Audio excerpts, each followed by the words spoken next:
Right, thank you. Welcome to the meeting of the Overview and Scrutiny Committee, 30th of January, 2024. First item is apologies for absence.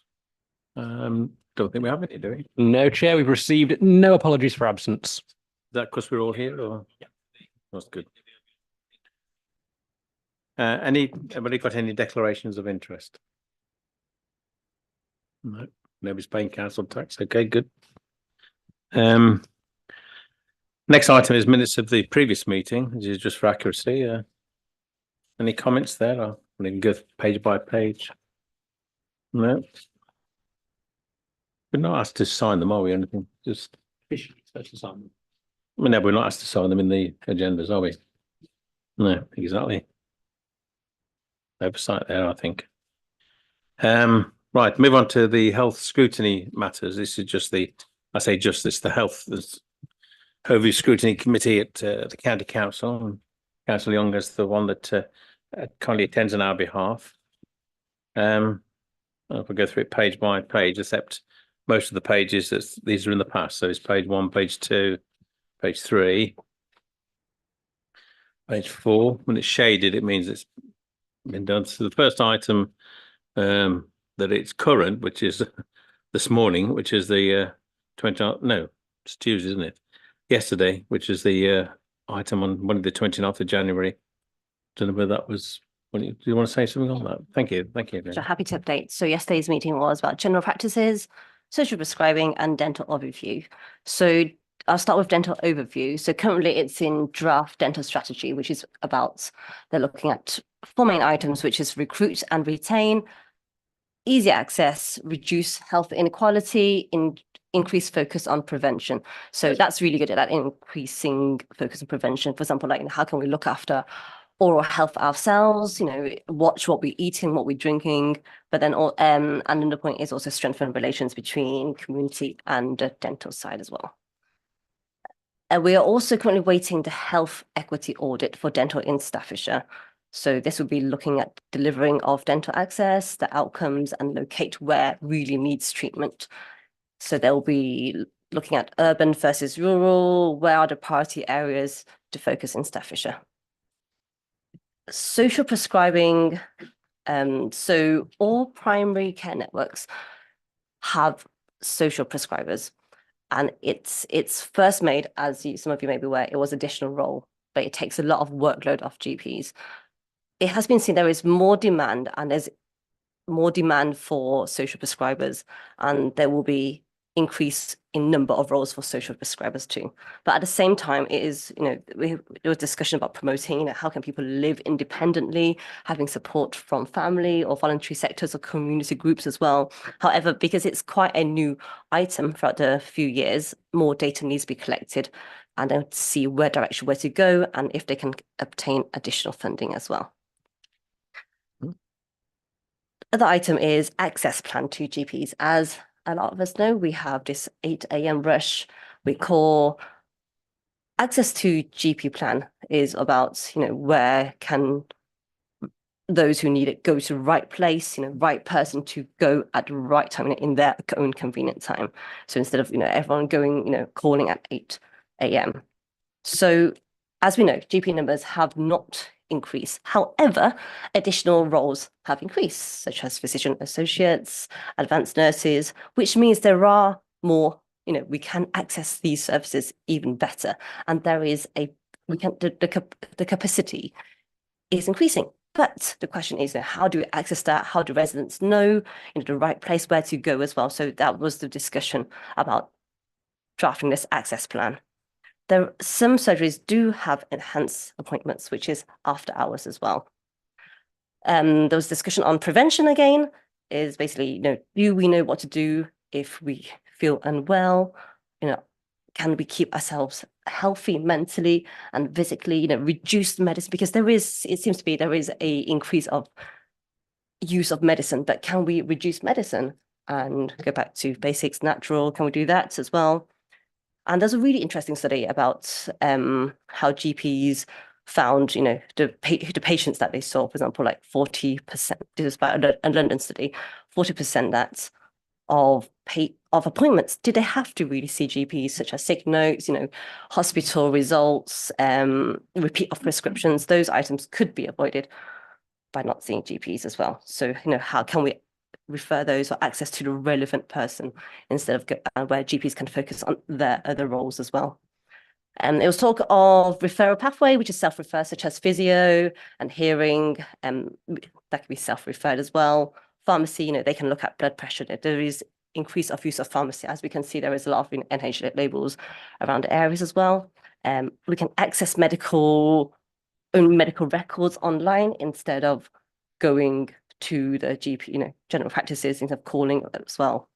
And changes such as when we call general practices, instead of holding it for however numbers on the waiting line we are, then there is a call back. So, once that number reaches to yourselves, the general practices can call you back.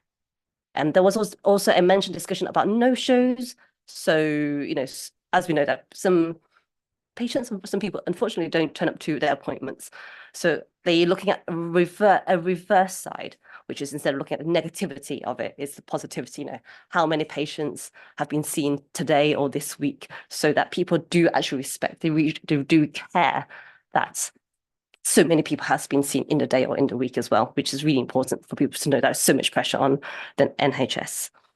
Really good news that we are hoping to get a deprivation mat, which is more specific. So we get one for the Lichfield district. So we know, what concerns are in the area as well and what applies to our Lichfield district. So waiting for more data to be collected.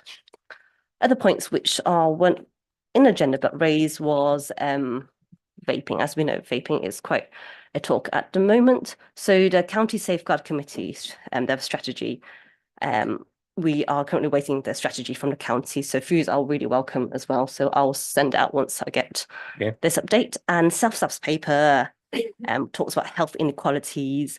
And I will share that once I have more information on that. I will share with members to encourage, what your input is. And hopefully, there'll be funding available for the Lichfield districts. And, as just to repeat what I said before, we're waiting for localized data, which is for Lichfield district. I think that'd be really useful so we can drive activity locally in the area. Thank you. Could I just ask you, the localized date, is that due to come to a future meeting or? Well, we're waiting for, it's quite a new item. So, it's just been mentioned, but nothing has been confirmed. But I wanted to give that update. No, thank you. No, that's great. That's great. Sue Woodward, you had a question.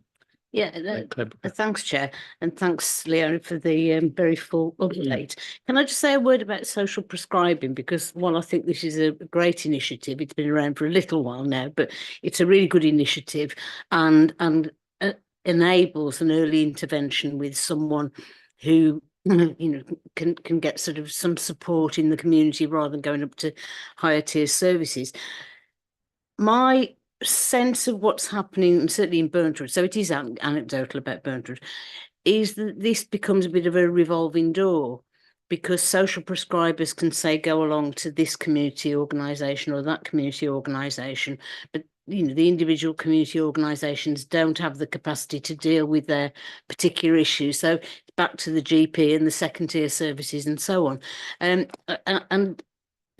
I suppose a cynic in me would say this is a way of managing GP referrals, but I think they do a good job, but there isn't the resource at community level to enable some really meaningful work to go on. But I think it's just something that we need to be wary of, and I don't know if other members here have had similar sort of experiences in their own areas. I'm sure it's not just in Burnford that this is happening.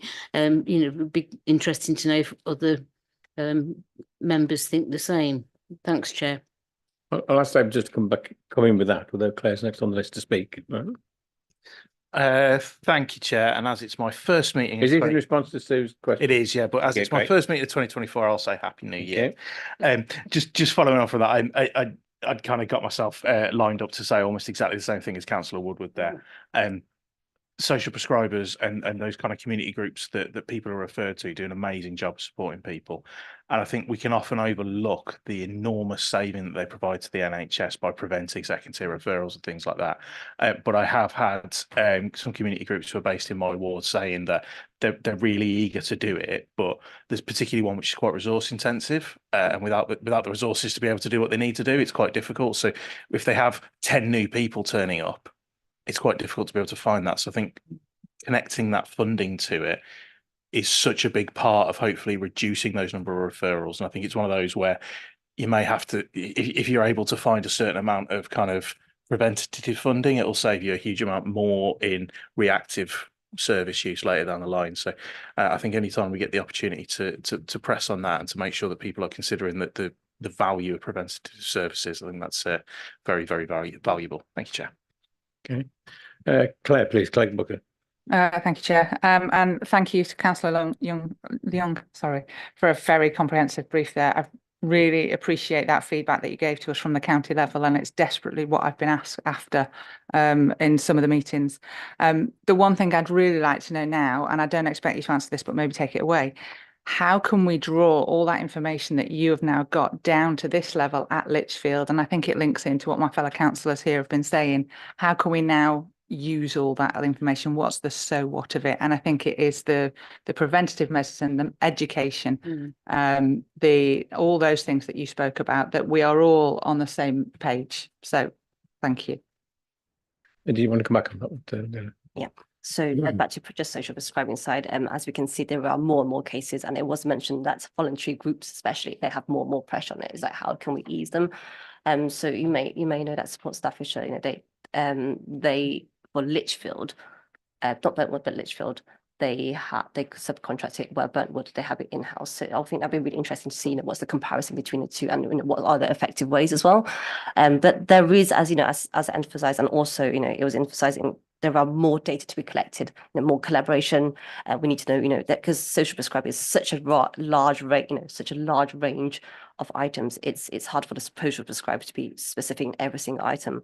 But again, at the moment, you know, they've got the coordinators, but we need people to be trained more specifically in those actual roles. And then in terms of localized data, I agree that is really important. So I'm really quite excited when county mentioned that there is localized data, so we can see what's going on in Lichfield district, and hopefully that will link to the primary networks as well. So you know, see what's going on in the general practices as well. But you know, any update, I'll keep everyone updated on that as well. Okay, thank you. It occurs to me, I was going to mention partly when it comes to the working worksheets later on, work program, is that obviously no one is reporting on what's happened, and then we're asking, so yeah, these issues here, well, these are meetings happened. I think if we have I must say, talk about it later, but review scrutiny, we have a standing panel on health matters, which is more or less what Stuart's been asking for, I think.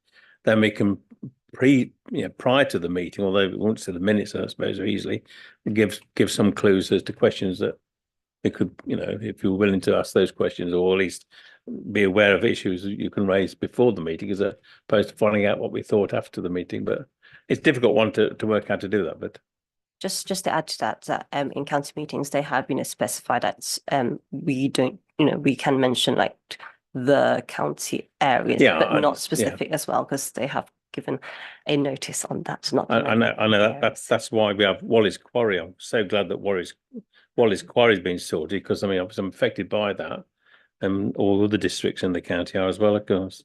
I've just been a bit, you know, awkward. Miles, Councillor Trent, and then Councillor Robertson, please. Thank you, Chair. Just coming in on the localised data point, I think all of our ears are pricked up at that, because it seems that that's absolutely key to know on a number of the issues you mentioned, like numbers of physicians, associates in practices, how much out of hours they're doing, whether they're doing callback service. I think these are things that I understand can vary quite a lot between different areas, and even actually between different practices in the same area. So having much better data on how is this being done in our part of Staffordshire, I think it'd be absolutely crucial for us to take an informed view on it. It's what we do in local government, isn't it? Best practice, and see how we compare ourselves and see if we can learn from that. So, yeah, great. Dave. Robertson. Thank you, Chair. People have said data too much now, so I've got to come back with some numbers. It's just like burns in me. But specifically on your point about looking ahead to items on future agendas, I know on the 18th of March, there'll be a discussion following the site visits about community mental health. I know pre-election we had people from the ICB here to talk about the eventual closure of the George Bryan Centre. And one of the things I pressed quite hard on was access to public transport. We have got areas in the district which are very rural and are quite disconnected. And if people don't have cars or aren't able to drive for whatever reason, they're relying on that public transport. I know the data that the district council holds saying that I think in one of the wards, it's near enough 900 metres on average to your nearest place where you can get public transport. I think there's another one which is over 750. That's quite considerable walking for people in order to just get to a bus stop if they happen to be living on the median or the mean. For a lot of the people, it could be a lot further. And I think making sure that if this is going to go out to communities and they are going to rely on people being able to move around, making sure that public transport is there to support that's a really important part of that. And I think it could easily be missed when you're talking about some of the other things, but actually physically moving people around the county is not a no-brainer at different times. So I think if that's something you can feed in, it'd be very valuable. Okay, yeah. Just to add really quickly, actually that was something which was mentioned in there, where some people live really far away. So how do they get access if they cannot? So, of course there are, for general practices, there are home visits as well, but then that also questions, how many home visits can they fit in the day as well? So they also were looking at, family support, but I agree there, public transport. That's another department. Again, that's something we can look into as well, can be mentioned.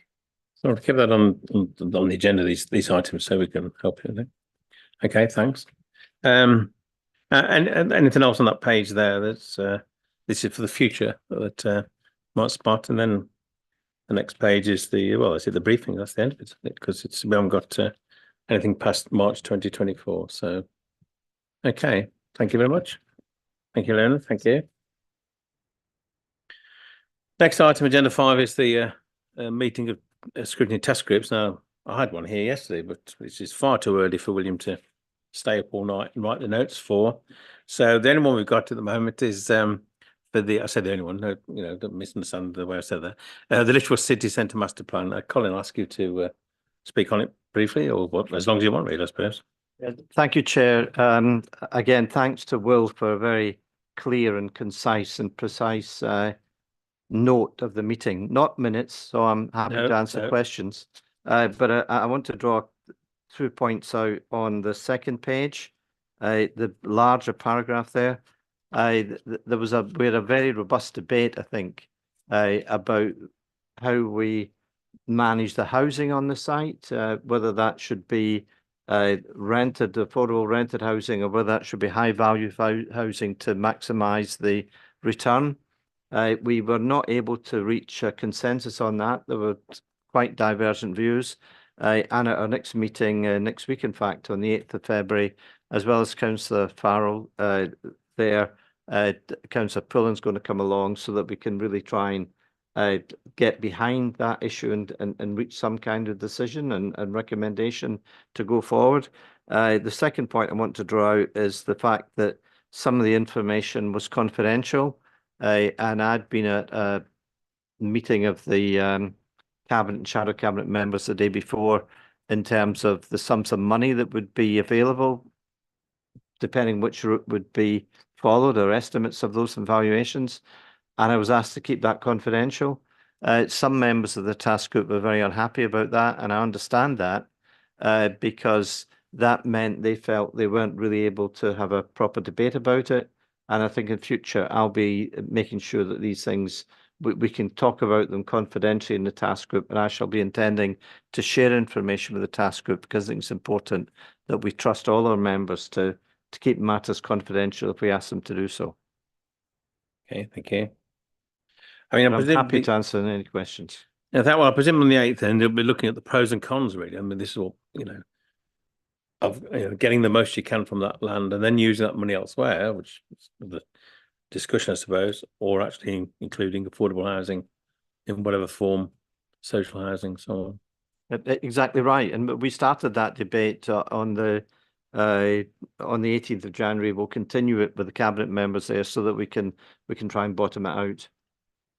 Okay, thank you. Any other questions for Colin? Appreciate and the difficulty you have with confidential items there, but Councillor Wright, Paul.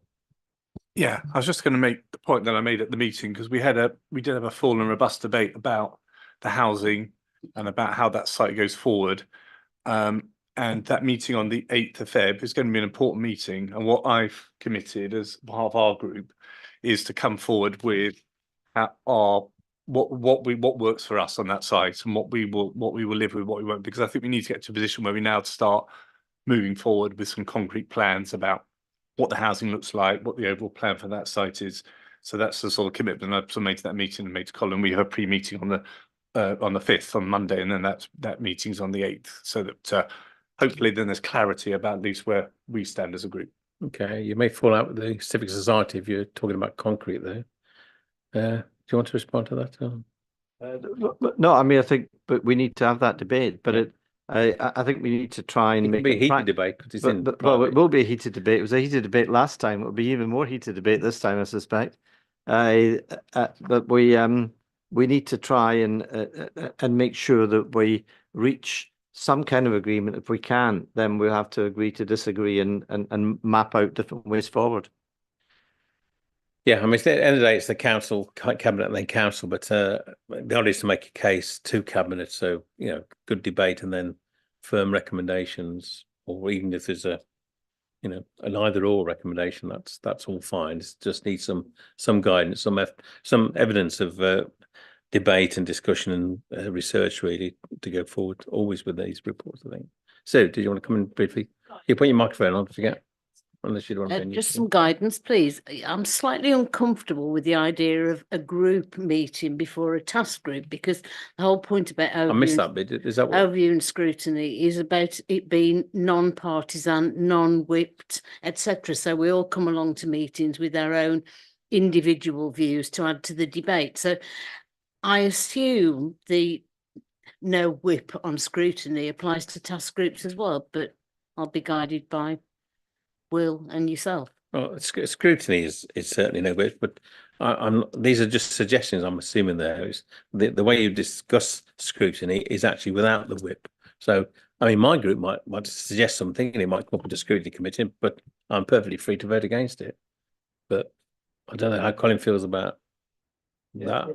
Yeah, Chair. Sorry, that was the point I was trying to make. I think it's got to be the individuals who are bringing proposals forward, rather than group positions, because that begins to make it more political than it need be, perhaps. And I think we need to be having that debate with the cabinet members to try and reach an agreement on what the best way forward is for the community.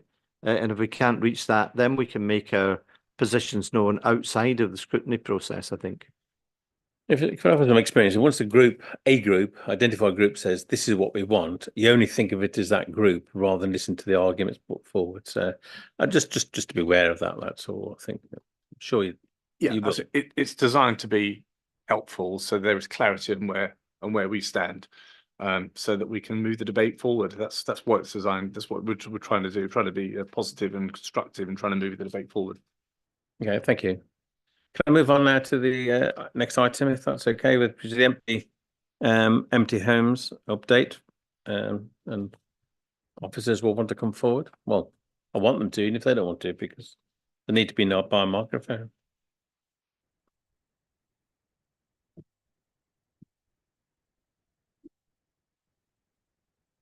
Okay, thank you. As always, if you can look at the members can look at the recommendations there.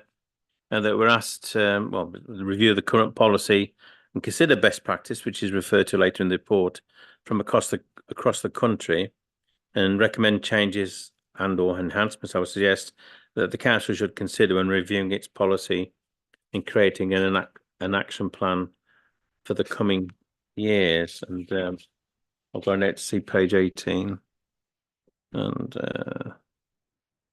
Well, yeah, those are the particular ones. Suggested topics for discussion there. 320, 324, bit of an aid there for you, but I've got a few members who want to speak on it, but obviously I'm going to let the officers, Liz and others, to introduce it. Thank you. Evelyn?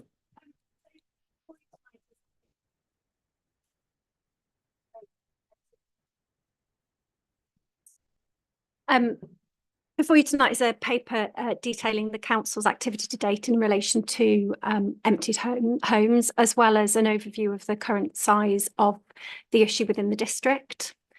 What we're asking for, or kindly requesting committee members tonight help us to do, is to help shape the development of a policy to tackle the issue within the district.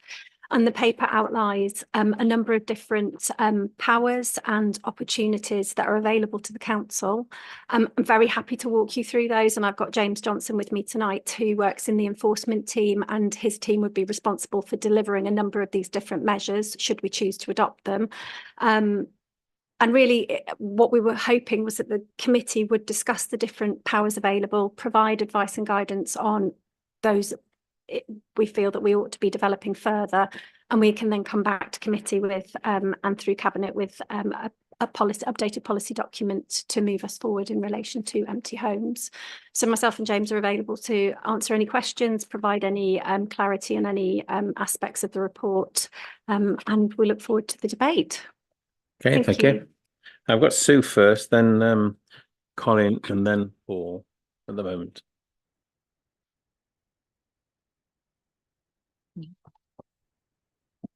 Thanks, Chair. Mine's a general question before we go into the detail of the debate. And we've got recommendations there, and it's clearly this policy is on the forward plan for Cabinet to consider.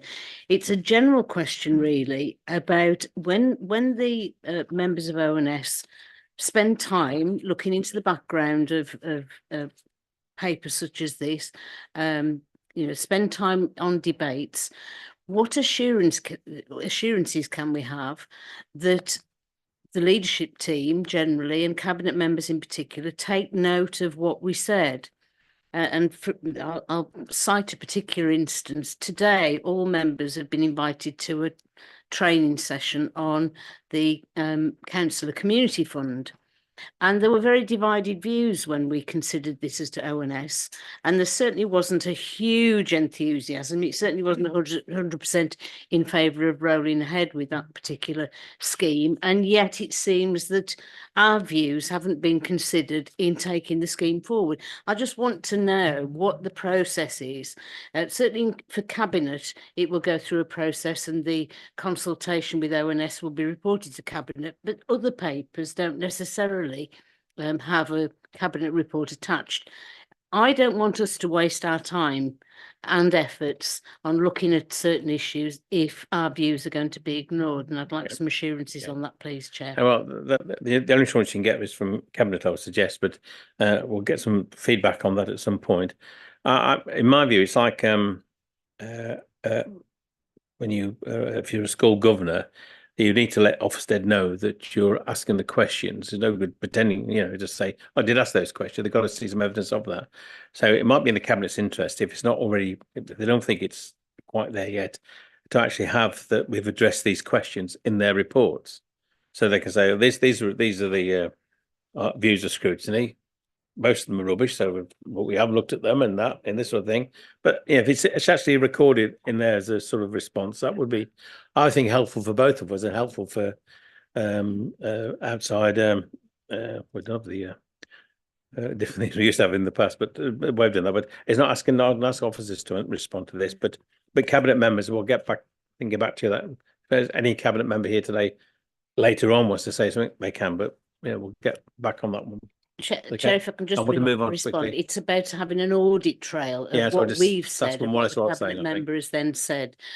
So, assurances from all of the cabinet members that they'll listen to what ONS said, I think would be very helpful. Thanks. Thank you. Colin was next on my list, please. Councillor Ball. Thank you, Chair. Focusing on the first 3.11, because I noticed there are two. Those boxes there, it's encouraging to see that we have been taking action against empty properties. But I wonder whether that's a more recent thing we've been doing a bit more vigorously, or whether there's historic process that we've been involved in? I suspect not, but you're happy to be corrected on that. And I think my comment would be we should be adopting that kind of robust approach continually, and we should be looking at using both our compulsory purchase order powers and empty dwelling management order powers in order to push things forward with empty properties, because they are a blight in the landscape. They cause disease, they cause upset to neighbours, and it's valuable housing that could be used for people in need. So I think there's both negative and positive reasons for bringing them into use again urgently. And I think a more robust approach to our strategy, I would certainly be welcome. That's what I'll be looking for when we see the full strategy coming forward again. Thank you. Okay. Do you want to respond now? We'll leave you till a few more questions, or however you're comfortable with, really. Okay, okay. Paul, next. Sorry. I'm sorry. Miles away. Thank you. I was just a couple of points. First one is an example for the report. Because I read the 2016 report. There are some examples in there. Examples in the report where of intervention for a business parents, which is the Windmill Pub. Yeah. So if you want any more detail about that, because it goes back a few years, but where the council used for compulsory purchase order, its orders, and derelict pub, now 13 new homes. Yeah. So it's a great example of intervention. I think the proactive approach, getting in the early approach, which is referred to in the report a lot, is really important. And I saw two specific points. One point which I know Phil's going to make, so sorry to Phil, which is this needs resource, and he's a dedicated person. And actually, the LGA, there's an article in the LGA which specifically says the way to tackle this is to have a dedicated resource. And so I sort of urge that, and that will pay back, at least in part, if you get the council tax and the business rates coming forward. And the other thing is, when you do we have tie-ups or with the estate agents? Because it seems to me, if you are an owner of a property which is vacant for whatever reason, you've moved overseas, someone's died, someone's going to a care home, and then not only can you say, we can find you a tenant, but actually we have we've got relationships with the estate agency in Lichfield who can then provide a managing agency service. They can manage, they can collect the rent, they can deal with any repairs that might need to the property. So I don't know whether that's part of something we've done in the past or looking at, but I think that could be very powerful, in addition just to saying to a property owner, we can help find you a tenant, but actually we can help you manage it as well, so it's sort of off your mind. Did you want to come in on that? There's got a few little questions I think in there. Yeah, sure, I can come in on both of those. So in answer to your query, the council has used a variety of different powers in the past, and there have been attempts throughout the past to tackle empty homes. More latterly, the case studies in the report are actions that James's team have taken since joining the authority. I think you joined March. So they're examples of more recent complaints that we've been dealing with, and certainly it's a power that we want to explore further, so we can take it further forward as part of that policy. With regards to your query about resource, the internal working group that is going to be set up to look at this will certainly look at the resource needed to deliver. And we do accept that there needs to be resource behind any successful strategy. So that's definitely part of that conversation. I'd love to know more about the Windmill Pub. So I will go away and look at that. And was there a further point? Yeah, just linking The estate agent. Oh, so yeah. So you're overseas, you move away from your work. Yeah. And then to say, here's a tenant, there's an income stream, and here's an agent. Obviously, there's a cost to that. That would be really additional part of the service. Yeah. So there are definitely examples of councils that have adopted different and more in-depth approaches to both tenant finder schemes and more in-depth support services around that. So certainly we can explore that as part of the working group, and we'll certainly put that down as something to look into. Okay. Was there anything you wanted to add? No, I think you covered it. Yeah, there's one of the case studies where it's over £100,000. That was a magic figure that you do buy or anything like that. I mean, it just happens to be the figure that being in Lichfield city centre, perhaps. They're just approximate figures. Yeah, based on the. I didn't mean the exact, but I just wondered if there was a cut-off figure or anything like that where you. In terms of the options, if we were to do enforced sale, the greater the figure, the greater the likelihood is that we will succeed. In our end goal of bringing it back into use.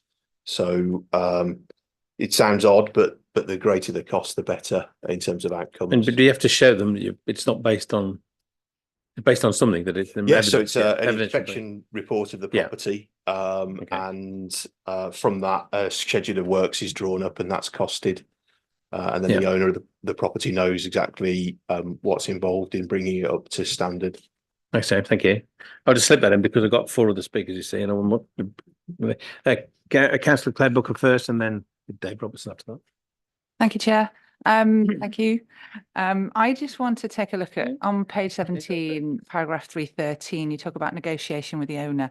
The reason this is of interest to me is that something came up recently. A resident in my ward came to talk to me about being a next of kin for a relative that wasn't in this ward. They were in Bolton, actually. And they were really concerned that they were a next of kin, and they had concerned about what was happening to the next of kin's property while they had reduced what they felt as the next of kin mental capacity, that maybe the people that know that person didn't really appreciate. And they'd gone through the process and were going through the process of getting lasting powers of attorney because they were concerned. And their relative was going, whatever, do what you like, do what you like. And so the council was doing what you like, doing what you like. And the next of kin, not being so close, was really concerned about what was happening. So I'd love to see something in there about how you negotiate with an owner who maybe doesn't have close family relatives, identifying who next of kin members are, who may not be in our district, who may be out with, and maybe we'll know that that relative might be suffering a little bit that we cannot recognise by not knowing them so closely. So I'd love to see a little bit more on there, just expanding that a little bit because of the example that I've seen recently in here. Does that make sense? Thank you. Absolutely. Well, I know we have to track down people in abroad, don't we? Australia and elsewhere for empty homes that you come across. That I'll put it on the list. Don't worry. Dave was next, sorry, please, and then Phil, and then Leona, and then. Thank you, Chair. So I've been a bit Dave with this. There's a few ones, if that's all right. The first one is in relation to EDMOs. There's a statement in there saying that the management Paragraph 315. Thank you.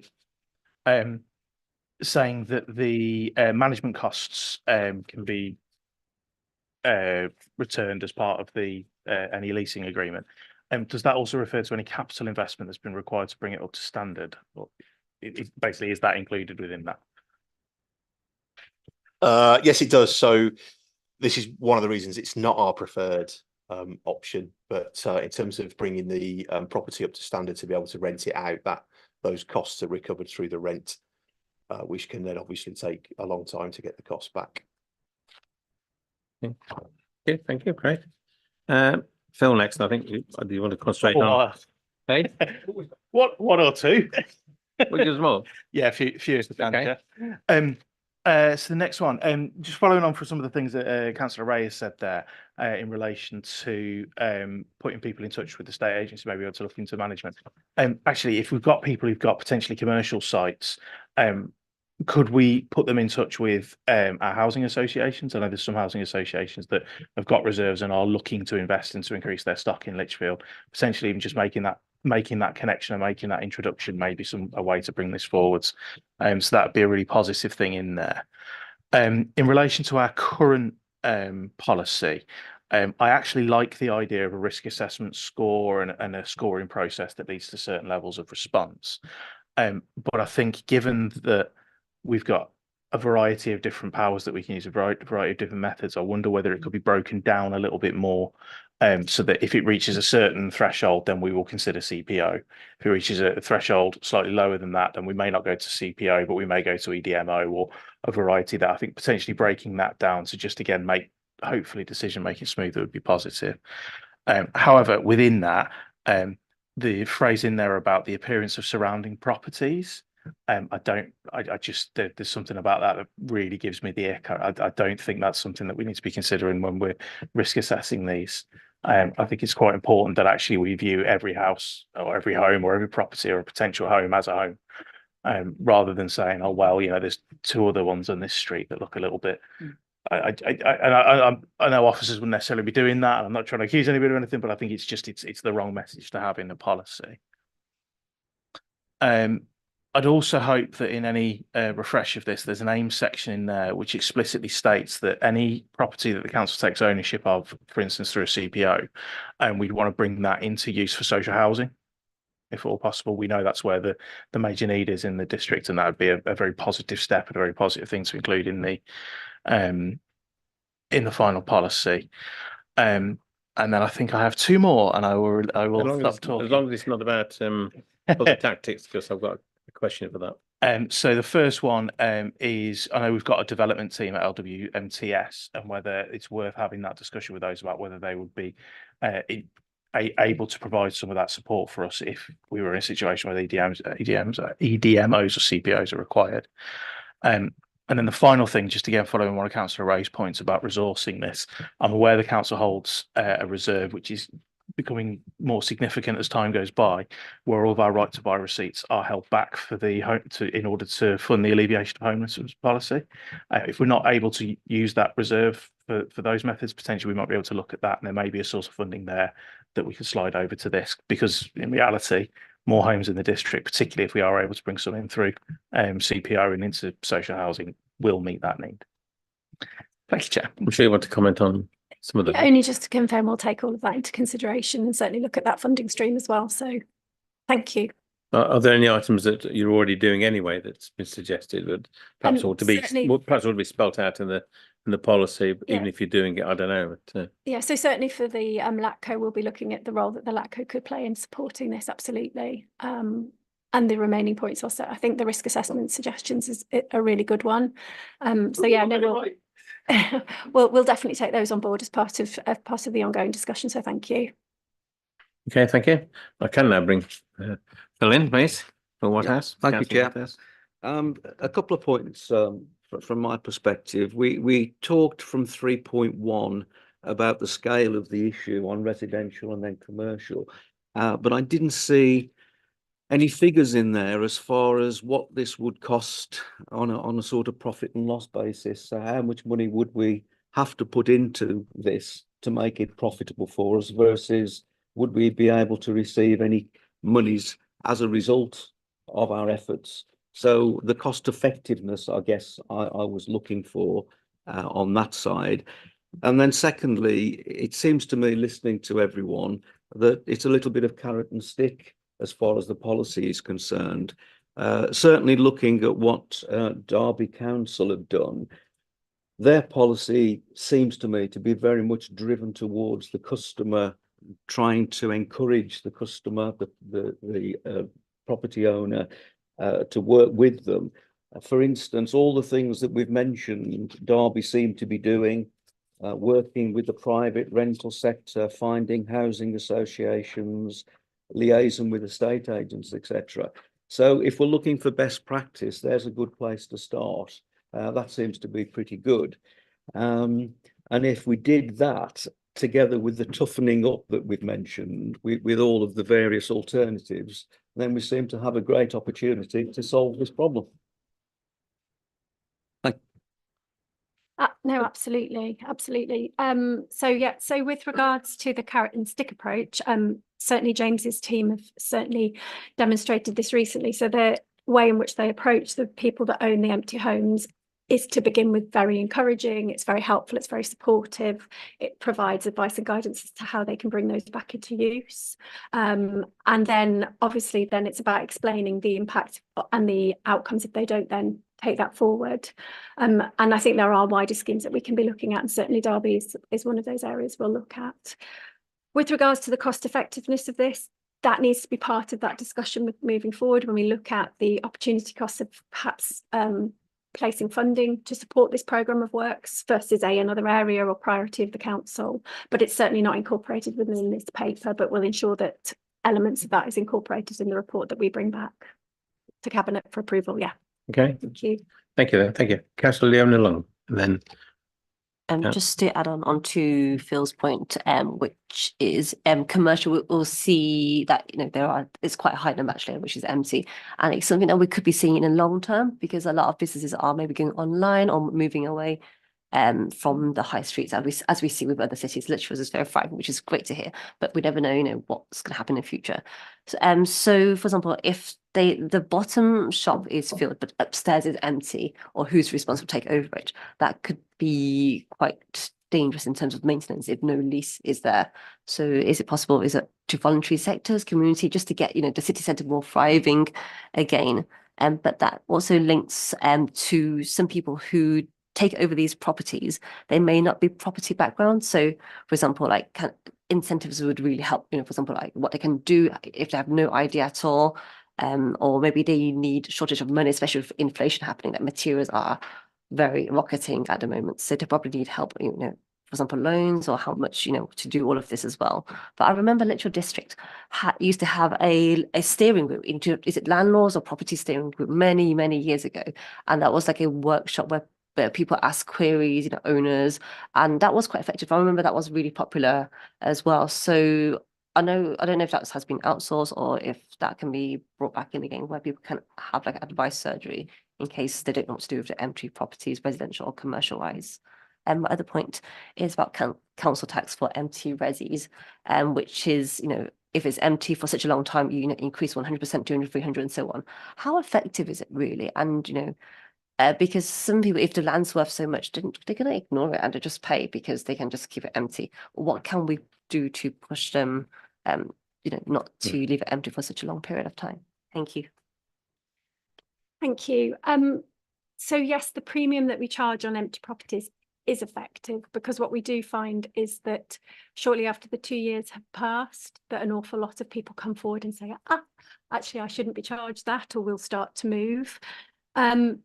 On certain properties, it's not. We've had properties that are empty for 10 years plus, and they're paying a huge sum of money in council tax. And for those individuals, money may not be the biggest driving factor.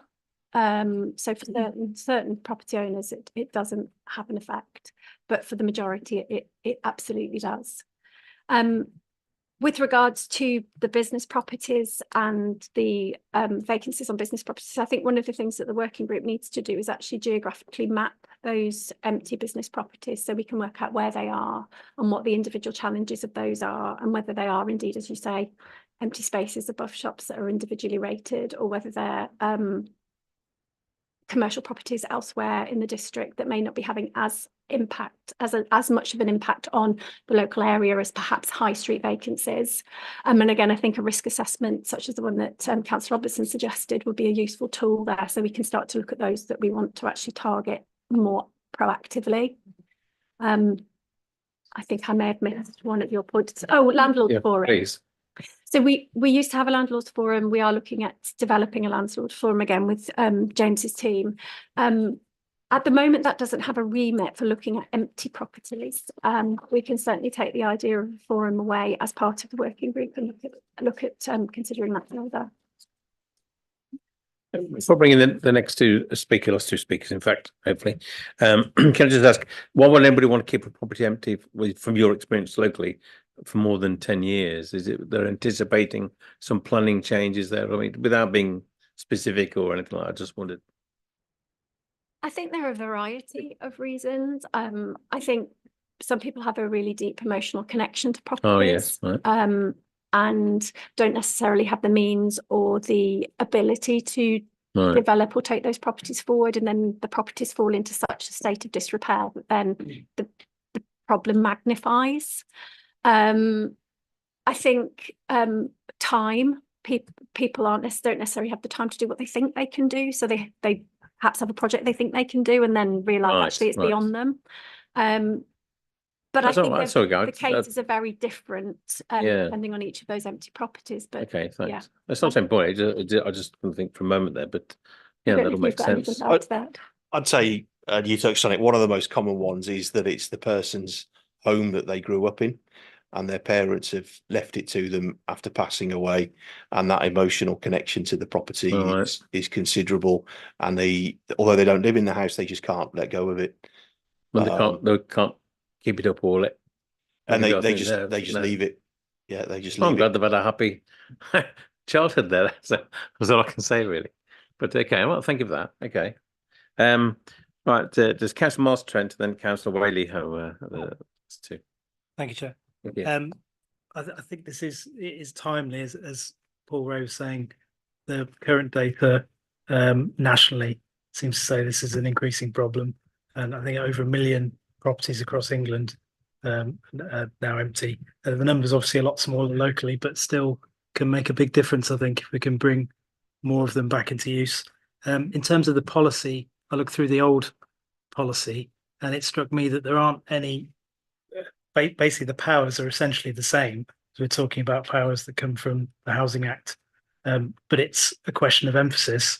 And I think the previous policy seems to be much more reactive, and it talks about whenever we get word from residents about a big problem with vermin or things of that kind. It seems to be that kind of emphasis, whereas getting to the problem before it reaches that stage is presumably quite important. So a more proactive approach. The only other thing that occurred to me on that when residents are trying to get in touch is just to, I'm sure you probably already thought of it, to make sure that with the website refresh, it's particularly easy to channel people to that. I just had a quick look, and it's not currently one of the labels for report it. So if people do want to report houses, obviously make sure it goes hand in hand with the website refresh. I think they were my main points. But I agree there needs to be a refresh of this policy, but fundamental powers are the same. It's more emphasis in how we use them. Okay. Yeah, you're absolutely correct, Councillor. The powers haven't changed. What takes up most of our time currently is what I call dealing with the symptoms of empty homes. So the things like boarding up the ones that have been broken into, properties where there's rats or mice or waste being dumped there. What we've tried to do with these two examples is, with Lizzie's help, we've picked two of the most long-term empty properties that have historically caused us the most complaints and taken up the greatest resource. So that's why these two were picked, and we're, as you can see, working our way towards them with a very slow amount of success, but we are getting there. Okay, thanks. Last question now is from Councillor Ho, please. Thanks, Chair. My question's evolved since the discussion has progressed. You can't change So it. You've got to ask the one. the original question. Hand up It's near enough. If I may, just the question and a supplementary, depending on the answer. How much time has to pass before the council starts adding that premium onto an empty property? Okay.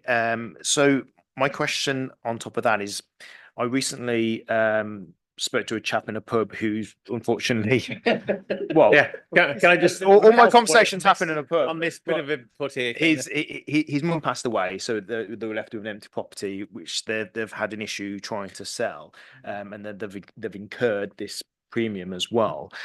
So my question is, what mechanisms are in place to protect families who are trying to sell property and are running into difficulties, to prevent them from, spending more money and incurring more stress on themselves as well? So we'd always encourage anyone who's struggling. In fact, we've got a campaign going on at the moment, who's struggling with council tax payments, to contact us as soon as possible, and we'll always work with them to try and agree a plan to put that plan in place. We do have some discretionary powers, so we'd always just encourage anyone who is struggling to always contact us, and we'll always then work with them as best we can to help them. Well, I don't think it's changed. There's always a very good service there, and they do what they can. So thank you for that. The suggested topics for discussion at the end of the report was, how important is it that the council addresses empty properties? And if I go by the amount of questions that have been asked, I assume we think it is important that happens, and I'm pleased to see the progress that's being made. And what's the committee's views on the current policy? Well, you've still got a chance to look at it online and presumably email you if you've got any other brilliant ideas, but again, express views there. And does the current policy need strengthening, expanding, and if so, what should be considered? I think we've touched on that, haven't we? Various responses. The next step is that there's going to be a review, a working group, and I presume you'd still be open to any comments then if members have them on that. And then the revised action plan will be subject to cabinet approval. Do you know when that might be roughly? You're hoping to get that done by? Just an idea. Yeah, so we'll try to aim for mid this year to get the policy approved. Absolutely, we're open to any comments, suggestions. So please do email them through to either myself or James. As suggested at tonight's meeting, what we'll do is we'll capture all of the comments made by the committee tonight, and we'll make sure we address those in that internal working group, and then we reflect that in the paper that goes to cabinet. So please do send any other ideas or thoughts that you might have outside of this meeting through to myself or James. Thank you very much. Thank you. Thank you. It better be good because I've just had the last question. So, sorry, Chair, it's just a process point, given the difficulties we've had in the past sometimes, that can we have an assurance that any draft policy will come before this committee again, before it goes to cabinet, please? Yeah, certainly we're happy to do that. That was something I thought about but forgotten to mention. Yeah, thanks. Sorry? Brian. Oh, well, I'm going to allow Brian in because he's got to go some point. Thank you, Chair. Put the light on there. Thank you, Chair. Well, I'm in favour of everything that's been discussed. I support what Phil said, what it will cost. And as James is on and mentioned about properties, but what about the commercial property? Because a lot of commercial property is owned by companies and people live abroad. So that would be far more difficult to get in touch with them. And my other question is, because I know you're both busy officers, are you able to cope with all this, or will we be looking for extra staff to help you? Thank you. I think, yeah, but you were on my list, Brian, and I'm sorry I missed you out there because you did mention beforehand. The commercial one site, that's really not part of the agenda, but you may want to respond to that. But the other question is a fair one. The reason why this is thin on the history in terms of empty commercial properties is really councils have not had a great mandate to deal with them.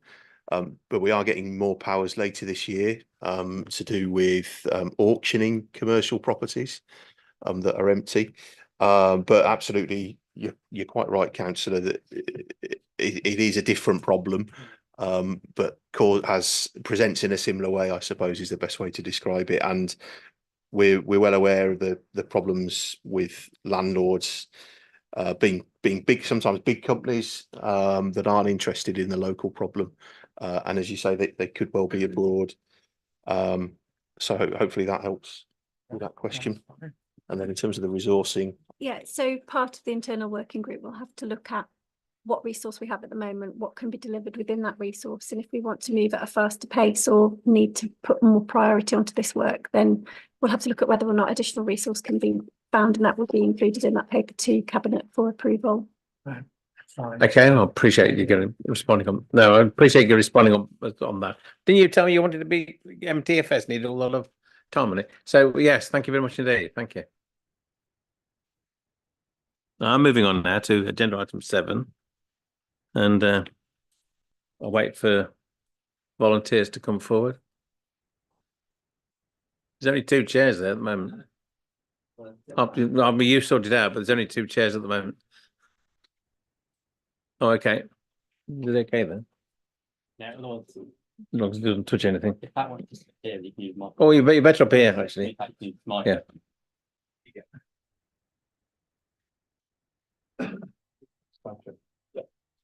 You gotta be careful of those cables down there, you see.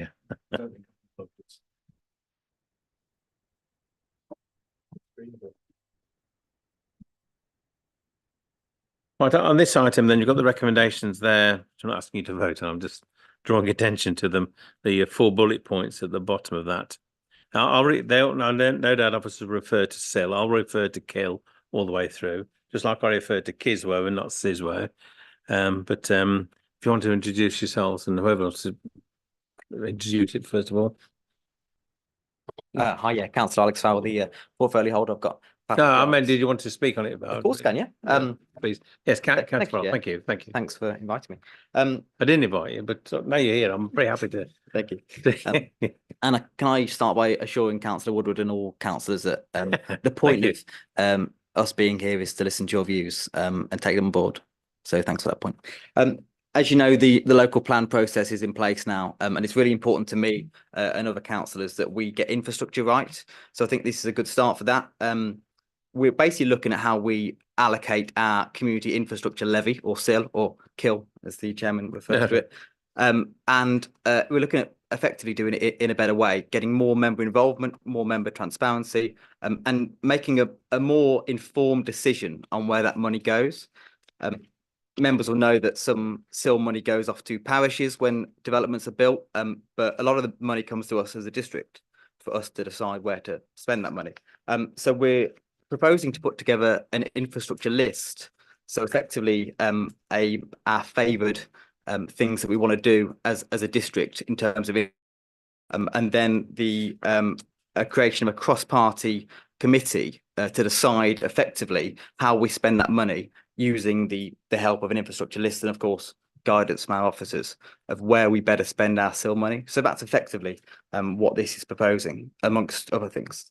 Thank you, Chair. Thank you. I got 3 speakers notified at the beginning of the meeting, which is Sue Woodward, Paul, Ray, and then Miles Trent, but obviously I've others. Yep. Thank you. So Sue, first, please. Thanks, Chair. Just commenting on some of the detail, and it's right at the end of the appendix, and this is about the SIG member panel. It brings a lot of interest, if you like, from at ward level, how we spend our planning gains money, both Section 106 and SIL, KIL.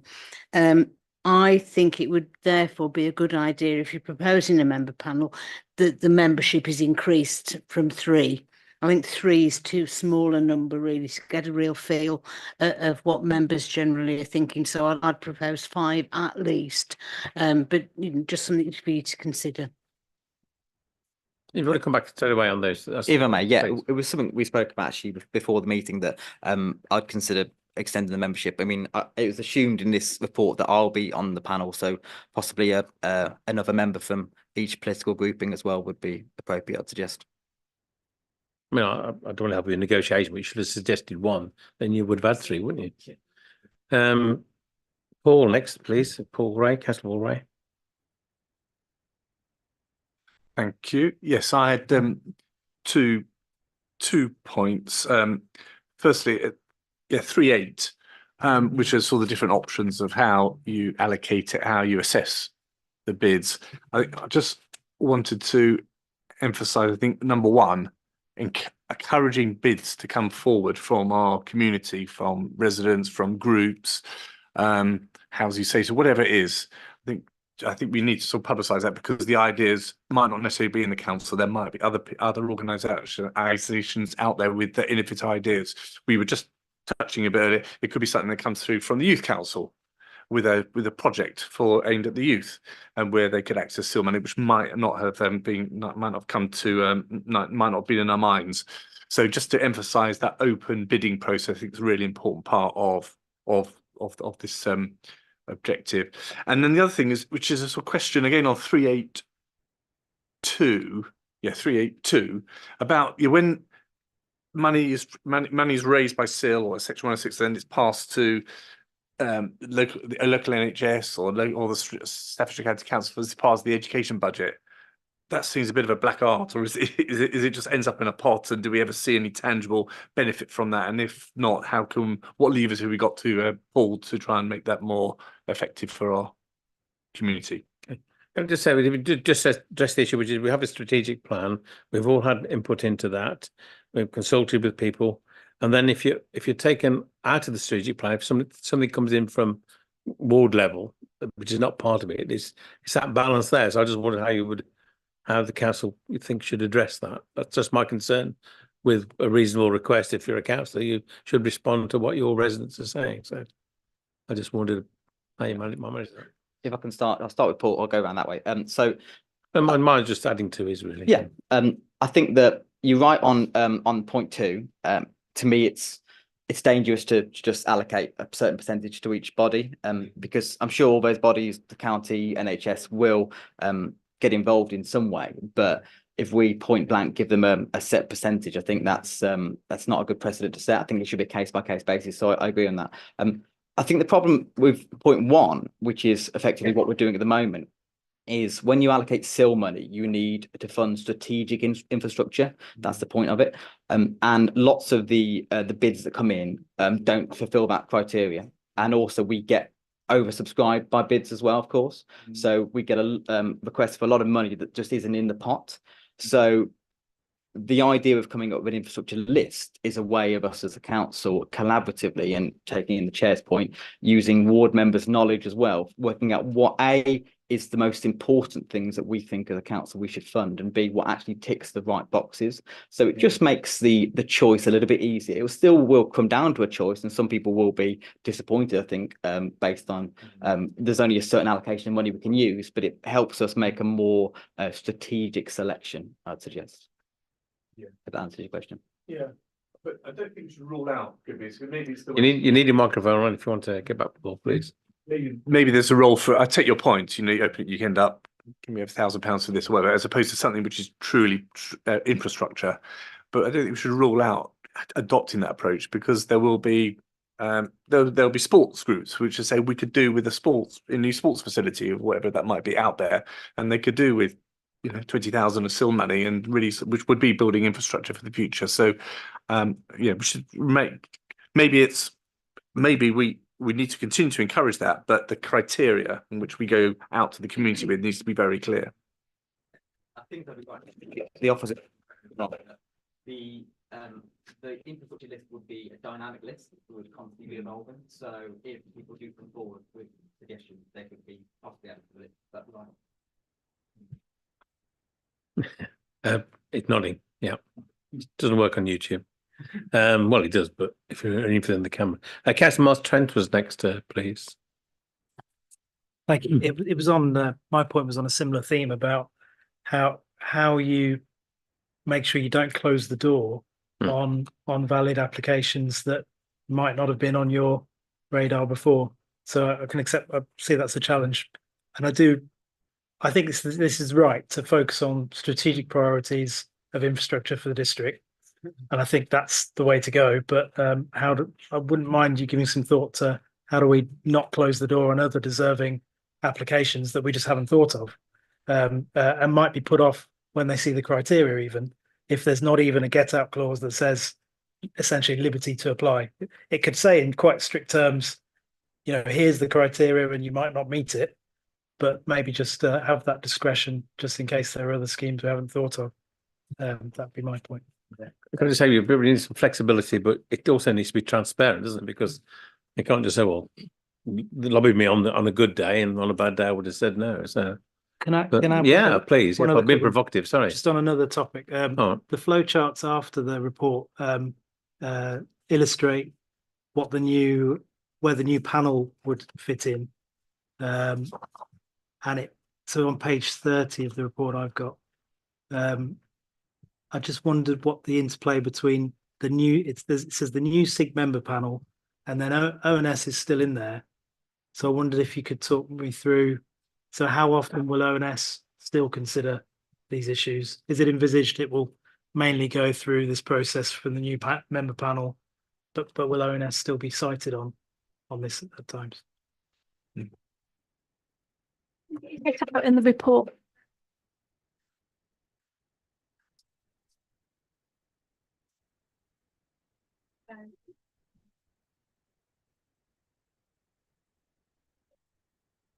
Is it envisaged that it will be less often, obviously, but on an annual basis, or?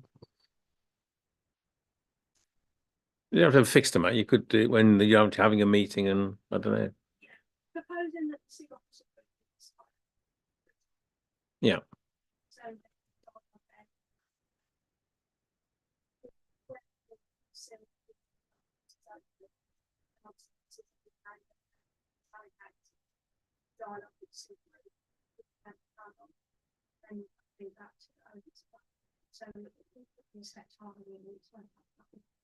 No.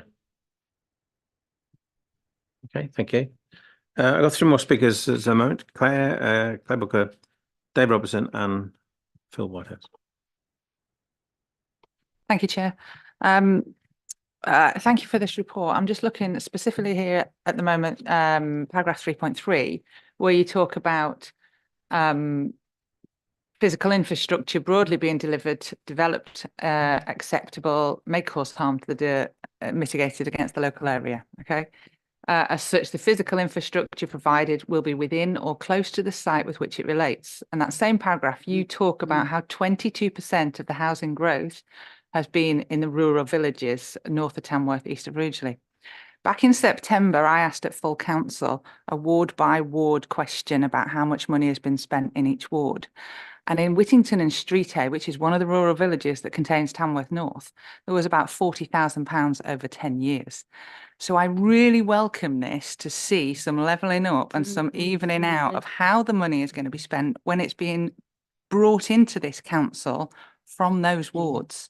And I really want to see a big difference when the money is coming in from wards like Whittington and Streetheigh, that some of it starts to go back to those sort of wards as well. So that's the reassurance I'm after from this new recommendations. Thanks. You want to reassure Claire and Michael Gove? I think what this does is it creates more transparency and more fairness within where the money is spent. I mean, you'll see the percentage numbers. Basically, effectively the more money you get is based on how much buildings happen in your area. So there's been a lot of building, for example, in Lichfield City recently, which is why it had a lot more money. And of course, Streetheigh will receive more money because of the recent building there as well. So effectively, at the moment, it's allocated per building, and moving forward, hopefully that can be spread a bit more fairly as well. But sure. Well, we'll keep an eye on it, but thanks. That's great. Thank you very much. Thank you. Councillor Robertson. Thank you, Chair. You'll be happy to know, Councillor Farrell, I started with 5, but 2 of them have been picked up, so I'm down to 3. So the first one, I've just got it attached to the recommendations where I've kept the note. I actually think that some of the problems that we had with this process last year aren't necessarily addressed by the recommendations that are included in this paper. That's not to say they aren't all good recommendations. I'll talk through them in a minute, but I think there were 2 major problems that we had last year. Sorry, 3. The first was that it was a lot of officers' time having to score all of the different applications, and there were a lot of applications, many of which came out with very low scores compared to a lot of the other ones. And I understand actually that that's for some of the voluntary groups that put those in, it was an enormous investment of volunteer time with very little prospect of it ever coming through because of that lack of strategic impact. So I get that and I understand, and that's probably been picked up here. I do have a concern that last year, when this came through to overview and scrutiny, there was a big discussion about what would be funded and what wouldn't. There was an application in there for funding for additional doctor surgeries. There was pretty wide agreement around the table that this is something that our residents really want to see, and it is something that fills up our inboxes, but the funding never made it to them. And that highlights some of the problem. I think Councillor Woodward mentioned something about it. I made very clear that I was very strongly arguing in favour of that provision. It went to Cabinet and didn't come through. So I think there is a potential issue that does need to be looked at there, and I do welcome your assurance earlier, and I would hope that continues to be the case. The third issue that I think we had was the SIL that was allocated last year was almost all allocated to the district council, and it was allocated to one project that was actually about 6 or 7 or 8 or 9 different projects that had all been punted together to make this kind of Franken monster. This is all things to all people, so it scores really highly on these criteria that we've got. So what, of course you're going to fund it, and by the time that was funded, there was a very small amount left that wouldn't have really stretched to many of the other applications. And that, I think, is a problem. And however many times we run this in the future, by nature of the fact that people are in the same building and they're working together day in, day out, and we have a brilliant atmosphere of people in this, of officers in this council being collegiate, I can see the same thing happening again, where things get punted together to form one application from the district council for almost all of the pot which is available, and it completely and utterly overrides other things because people are working together, and they of course they're going to talk to each other about how to get things over the line, because why wouldn't you? So I think one thing that we could potentially look at doing as this moves forwards is limit the size of an internal bid. If we were to say, actually, okay, well, the district council, even if the district, there's £2 million available, and the district council wants 1.9, that's fine, but you have to split that into 3 separate bids of however much each below a certain value, because what that will do is it'll allow people, when they're scoring this, rather than having this one monster bid to score and it scores very highly, to look at the individual parts thereof and score it potentially more effectively and allow a kind of a more level playing field.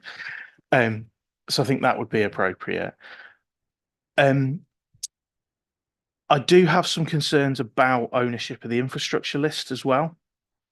Because if we're controlling the "this is what we want" list, and we're controlling the "where the bids go" list, it's very internal, and I have absolute faith in all of our officers.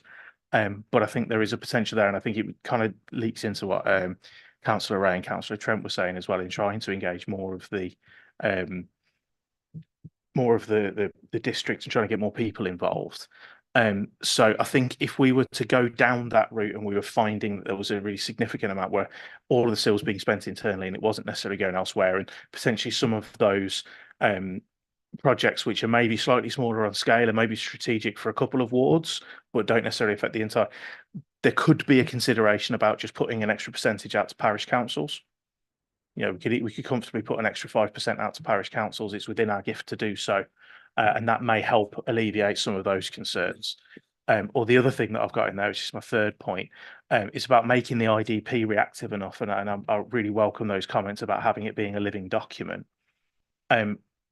Within that, though, I think one of the things that we could really do to strengthen that is have either the SIG group or the member group have it on as a standing item on all of its agendas to consider additions and removals from the infrastructure list, and actually literally make sure it's always in there, make sure that members are able to feed into that process. And then the final point on that is there's no mention in here of inviting parish councils to suggest what may need to be in that infrastructure list. I think that's a really strong thing. I think, you know, there are some very remote parts of our district where maybe the parish council knows their area inside out, back to front, up, down, left, right, A, start together, and everything brilliantly. And I think potentially that expertise is there. And even if they're not able to come in with a funded bid of how much it's going to cost and a delivery plan, because maybe that expertise doesn't exist there, they could at least start us off with the nugget of this would be something very good that they can then be developed through in the council. So those are my reflections. Thank you, Chair. You might want to take away and consider some of these rather than respond straight away, but if you can respond, that'd be good. Thank you. The general feeling I've got, and I agree with, is that we should spread out funding more. You know, Litchfield district is a big district, and coming from a rural ward myself, I agree that we should be splitting out the funding a bit more.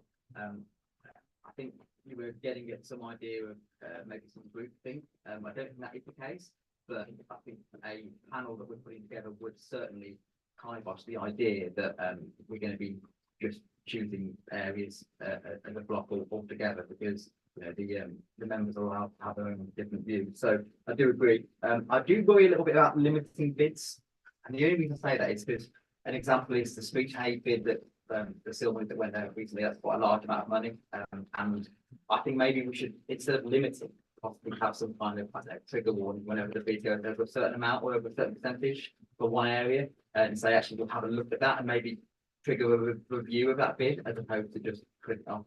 I think there's always a case by case basis. That's interesting, the trigger warning. But did you want to come back briefly? Yeah. Thank you, Chair. No, I do actually understand that, and there's always the potential that actually a single bid comes in and it's £2 million and there's £2.3 million of funding available. So potentially looking into that and not having hard and fast limits, or just an internal method of not grouping bids together. And if it is a project for a climbing wall, put the climbing wall there, and if it is a bid for paddle tennis, put paddle tennis there. Don't.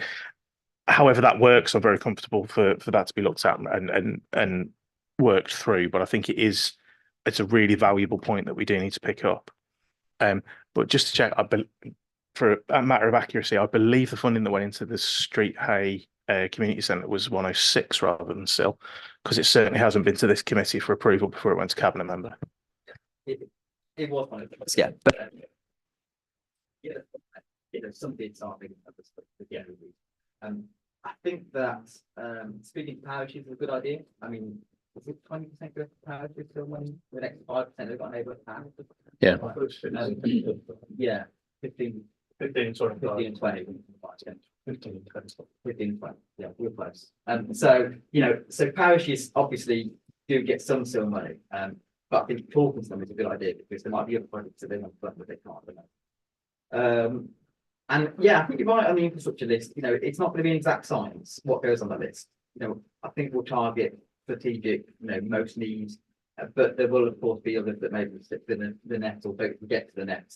So I think that's an important point. But you know, there's only so much still money around. I think it's nearly £500 at the moment. You know, £500,000 sounds like a lot, but if you put it around, you know, the wards, it'll soon go. So I think that it's important we do have a list, and if that list gets added to or changed, it does.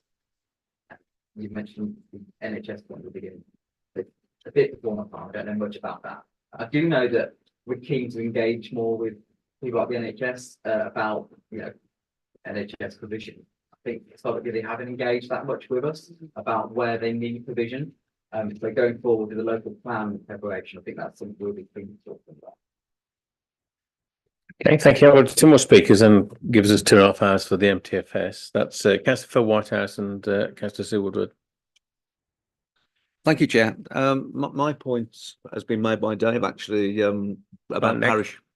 The parish involvement, yeah, certainly to get good ideas at grassroots level, that's a good starting point, I would have thought. But the second point regarding parish is that with my experience of parish, when they receive the SIL money, it's almost like they don't know, the one I'm speaking about, doesn't know why they've got that money, what it relates to, how much it was that the right amount? Was it too much? Was it too little? It's almost like a gift, as it were, that they don't understand. So I would also say that it's well worth explaining to them at that point what they're getting that money for and how it was generated in the first place. I'm sure we could do that easily, couldn't we? Relatively easily. Sitting on a parish, I've had the same thing. Oh, by the way, we've got this amount of money. What should we do with that? I don't think it is. But I think that's a question about parish planning rather than anything else. So if we did or do that, but I agree. We do everything we can to inform them properly on not only what SIL money they've got, but what might be coming up in the future and how possibly they could spend that SIL money from. I think the Council Whitehouse suggesting we sort of help parishes a little bit along the way there, rather. But I understand your point. Councillor Woodward, let's speak. I just want to reinforce Councillor Robertson. Put your mark on. Councillor Robertson's point is on. The point about Lichfield District Council awarding itself SIL money, because I think there is some group thinking there. Like Councillor Farrell, I wasn't around, but looking at that point from the outside inwards, it looked as though Lichfield District Council was just marking its own homework, and a lot of that funding went into leisure provision because of the issues around leisure centre, the loss of Friary Grange, the new leisure centre and so on. And I think that there's been insufficient thinking through. And paddle tennis is one that I would cite. And I've had correspondence with Councillor Andy Smith about this. You know, talking to the Youth Council a couple of weeks ago, they were incredulous that we were spending £300,000 to £400,000 on paddle tennis. What those young people wanted was darts, because they've all been inspired by Luke Littler.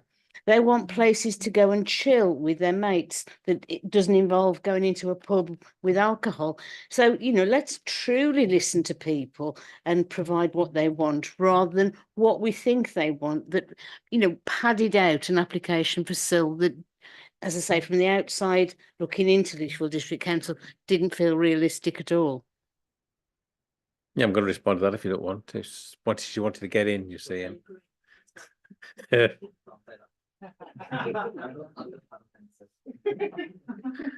wait to see how good this is going to be, this paddle tennis malarkey. Anyway, although we could never quite stick to the bullet points and the recommendations and that we do, but I still think I do think they've all been addressed in there. If that's anything else you want from us as officers or member regarding our views on that and so on, I think that's pretty well covered it, hasn't it? And if we get some reports in the future as well, that'd be good to keep it on case any fine tuning that we may be able to help with in the future. So thank you for the report, and hopefully that's That's helpful. Thank you very much indeed.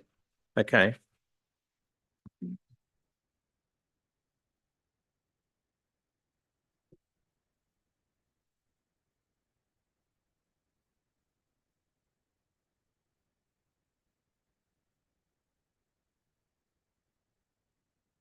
The next item then is the medium-term financial strategy.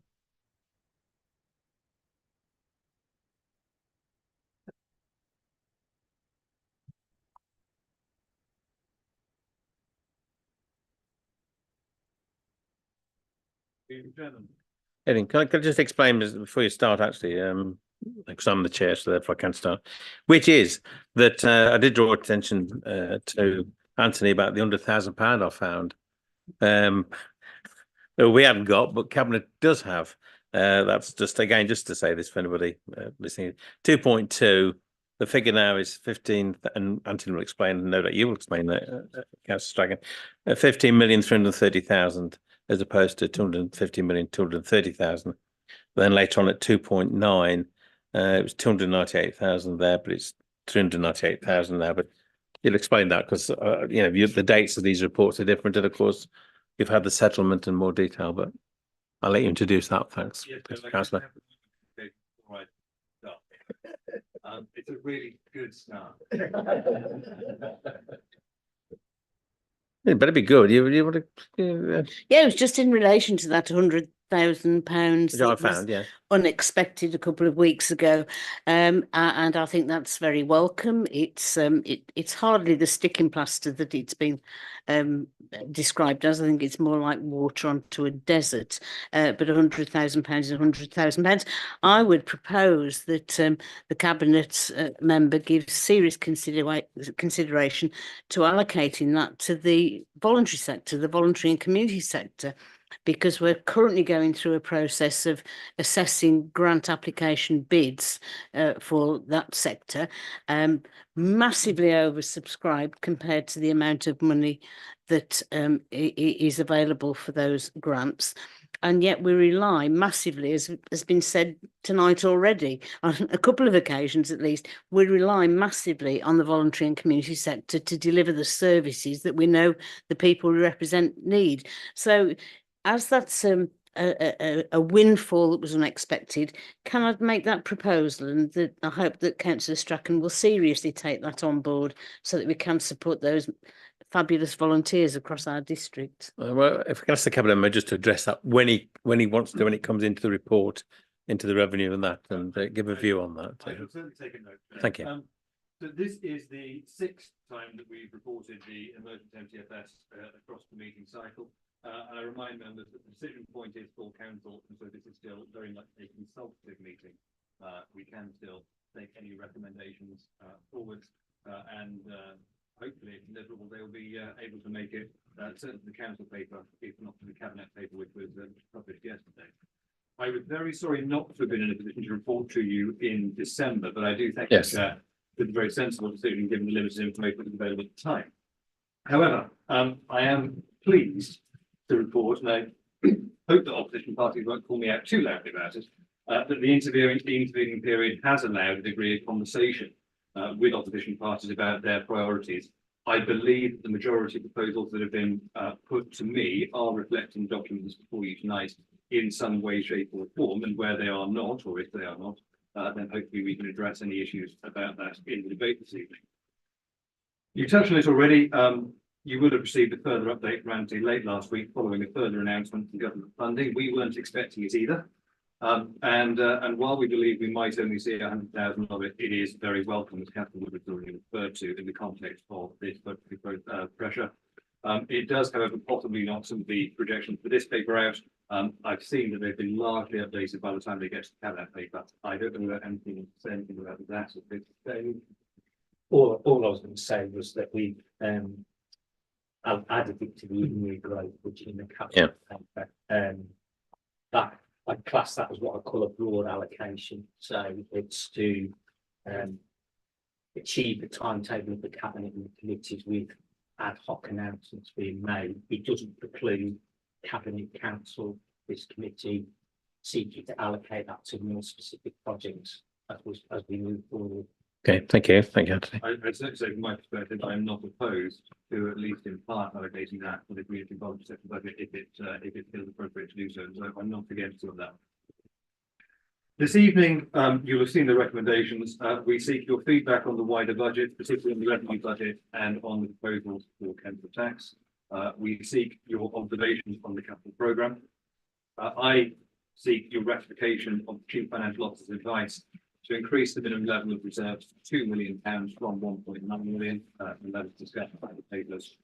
Your feedback on the approach to capital investment and any comments on around fees and charges as may be felt necessary. You'll see that we've touched largely on funding for the cinema, and hopefully you will note or we will be able to take on your feedback on the resiliency of the budget. The report for this round of committee has been slightly amended from previous ones. We used to head off with the budgetary principles, but these have been before you twice so far. Nobody has asked any questions Thank you. on that issue, and I take that therefore that you ratify them, and they are moved to Appendix A. And I hope that we can come to this evening to the age principles which are within the cabinet report, and the appendices then effectively drive the structure of that. I know that at least Councillor Robertson will have read the appendices in enormous detail, and I'm sure the rest of you will have done as well. Up to this point, we have received notice of not just one but two settlements.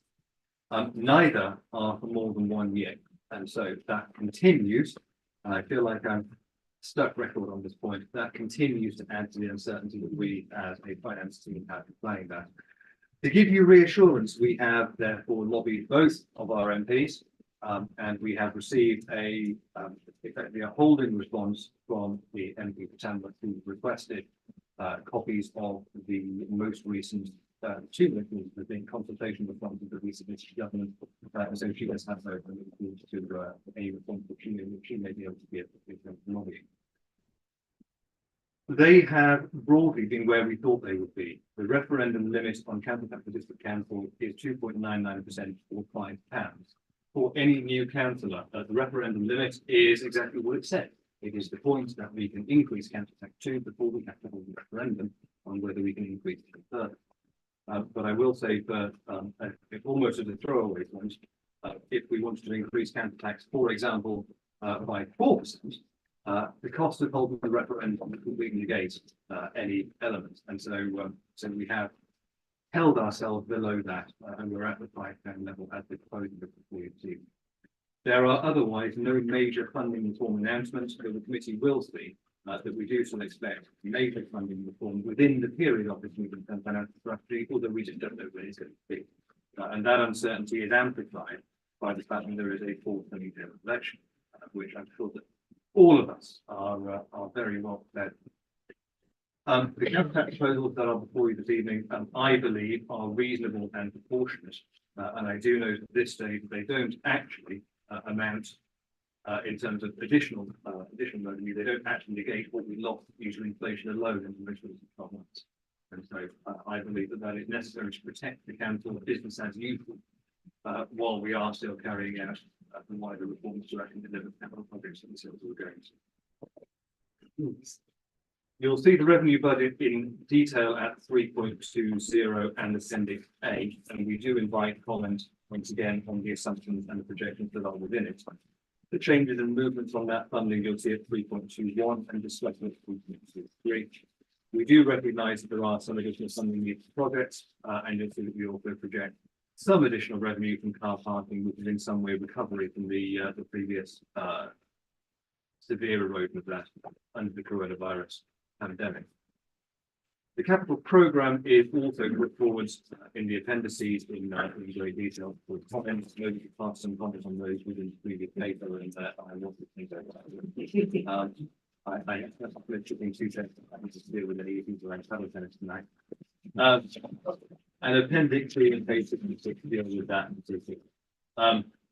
I would remind the committee at this stage that only items that are effectively ready and go into the programme where the costs are known and the project is proceedable. And so things that are unknowable unless they are major projects where we have at least a ballpark that we have to plan for. They're in there, but otherwise you'll see that one of the more projects identified in the first year. That's where we're definitely ready to go, and they are small value projects. Returns for those projects are also held at very, very pessimistic levels. We don't want to get ahead of ourselves and forecast that we're going to make a huge return and then have a nasty shock 2 or 4 years down the line. So that's why we haven't passed it. One of Anthony's key roles at this stage is to advise the council on the robustness of its estimates, and I'm sure that he will do so if asked, and on the adequacy of the minimum revenue provision, which you have to have the right teeth in to say. I didn't tonight. I did trail that at the last meeting. We proposed to increase that to £2 million within this medium-term plan strategy. It was previously at 1.9, and the key driver for that is a risk of reduction in customer income, and that's a direct result of changes in behaviours and the economic climate. Chairman, we are consulting this evening, so I should go through this on quite enough. I will take questions, observations, comments. If I can't answer it tonight, then I'll endeavour to do so in writing. And then hopefully we can agree on Thank you. You referred to new councillors and the situation now with regard to the referendum. As a new council in 1984, a year, it's particularly in the news at the moment. For every £1 we went over a certain figure, we lost £9 on the council. So, you know, could say nothing new, although it was the same party in power at the time. We've got the recommendations there on page 25 on my book, but section 2. But I'm going to go from there to section 3. Then people can say, put their hand up, sorry, if they want to speak.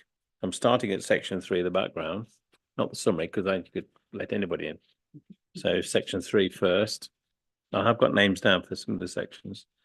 And then over the page, that section, MTF's budget principles and so on. The government, yeah, is it specifically on this section?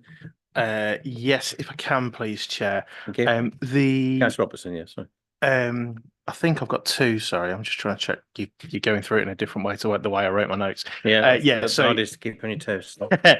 Appendix A. There's 2 that I've got on Appendix A, and the first one is we're assuming a 5% increase in fuel prices over the next year.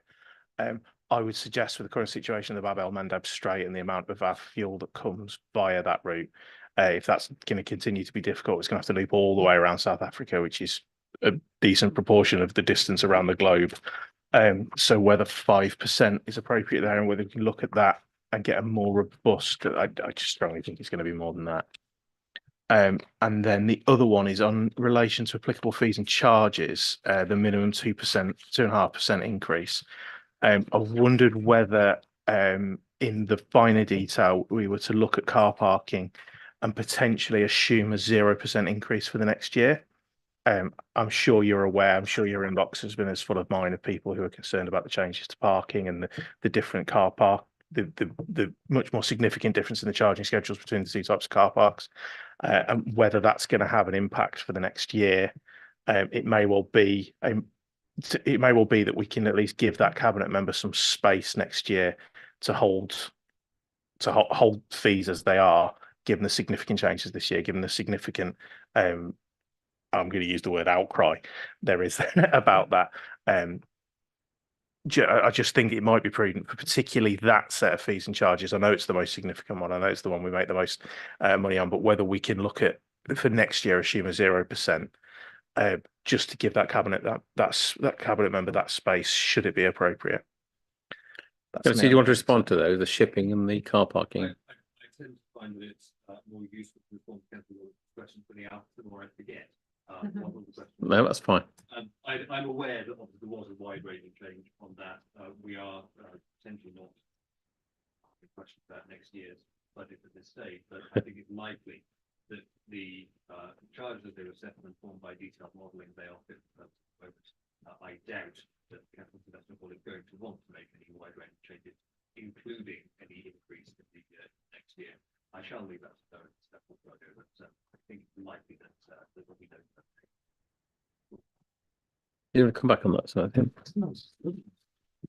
Oh, okay. What? First, we're coming back on that one. It's just obviously the document in front of us and the numbers that underpin this assume a 2.5% increase in those fees. I know there's a lot that can happen in the next 365 days or even further before we get to the February next year. But I just think that's a very live issue. It's one that people are very, very, very interested in. I think there's still a lot more work to do on reaching out to the public and explaining where these changes have come from and where they are. And I think if we're looking at this in terms of assuming that 2.5% increase, when I think a lot of us are potentially looking at that and going, that's unlikely to increase next year, whether it would be prudent to just make those adjustments throughout.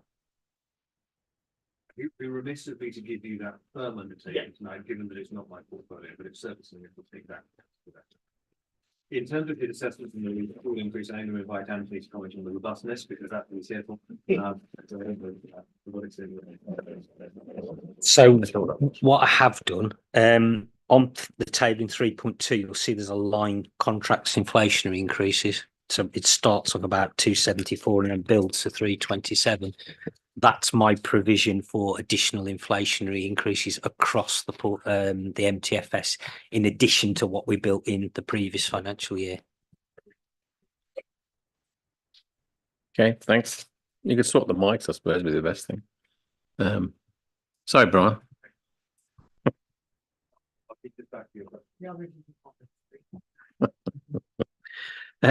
Right, where was I? Oh, yes, the government core spending and power. And this, sorry, is this on?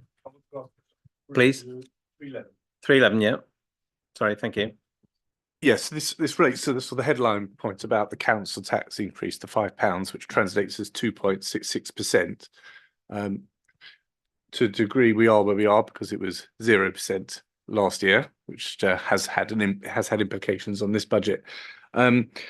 And I guess what I wanted to ask was, I thank Councillor Strachan for his engagement on the proposals we've brought forward, and I'm not proposing to go into those in detail because I do have some questions around those, but I think that's probably something we can catch up outside this meeting. But there are further proposals which all groups will continue to have as it evolves before we get to full council. But could you just talk me through what exercise has been done with regards to the cost side? So, for example, there are some very big budgets. Anthony very helpfully sent through that comparison of this year's spend against forecast spend for the year of 24 or 25, and there are also very big lines around the spatial policy, street scene management. These are very big budgets and big spends. People and departments and teams doing good work, but nevertheless, we need to look at those budgets if we want to then at the same time deliver some of the good work which we all want to deliver with budgets for sort of different projects. So some assurance on, are we still looking at those budgets? Can we still look at those budgets so that we can then deal with some of the other proposals which are ambitious for the district? Yeah, first of all, Paul, I very strongly feel that freezing council tax last year was exactly the right thing to do with the population in the teeth of a cost of living crisis. I do not hide from that decision, while I accept that it eroded the council's position and has had a knock-on effect. Equally, I believe that it's the right thing to do as we start to recover from that this year to protect the council's position and to see where we can go. I think the headline figure in terms of savings that we've made on budgets just over the last 18 months is that we've managed to save 1.7 million. We still aim to achieve a further 400,000, which we haven't quite got to yet.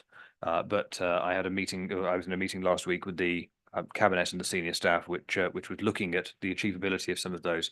They are under a review every 6 weeks. We do cabinet leadership team. Yeah, every 6 weeks they are looked at in detail. I know that the chief executive is delivering some serious savings, and I look forward to seeing how those further savings are and economies are to be delivered. I think we are in the usual local government whirlpool of consistently attempting to deliver more with less, and that is true of councils up and down the country. But I think here in Lichfield, we are actually managing to square that circle, and where it may be that we're having to invest in certain areas to deliver savings in others, I think that's something that we think we're capable of doing very well. And I'm sure that when we come to it, Simon will be able to give more detail on exactly how we're going to deliver that. At the moment, if you just take the reassurance from me that we're doing everything we can to keep it under review, we have already very successfully delivered large savings. We hope that we'll be able to deliver further as we phase being a better council into the next round. Okay, can I just ask how you respond to the government's quoted here, which is the government will ask all local authorities to publish a productivity plan before summer recess, setting out how they will improve service performance and reduce wasteful expenditure. I mean, this is a great new idea that I've not come across before in local government. I just wondered if you had a view that was printable. Yes, I may have flippantly commented that the response was 4 words and a comma, which is "we've done it, thanks." But I'm sure that we'll find a way of wrapping that up in diplomacy and putting it back in some sort of form that that they'd like in Westminster. Yeah, I have to comment that I believe that's a complete nonsense. I think that councils are doing that all across the country. Frankly, it's insulting to hear that coming from the department, but Westminster asks and Westminster will ultimately get. We might be more polite than I was this evening. Yeah, I was surprised to hear. Is it Sir Eric Pickles' defence of local government? I know he was the local government minister, but I never thought he was on our side personally. But he quite a defence. Oh, is he Lord Pickles now? Defending local government in there. I can argue with his comment, but just a bit of political stuff there. Did you want to come back on that, Matt? On this particular point, or Miles? Sorry. No, I suppose just to say, thanks for the response. You mentioned 400 as a target savings budget, and I know the cabinet and the officers are very focused on that. But yes, I think it would be good to keep that focus on, and to achieve that, then we can deliver improved services, which we all want to do. Yeah, I think Miles and then Dave wanted to come back in. Dave Robertson. Thank you. My point was also leading from para 3.11, the headlines, but also it's picked up at 3.23. So on the subject of where council tax will be set, I think if it is to go up to that level, key thought that I have is about council tax support.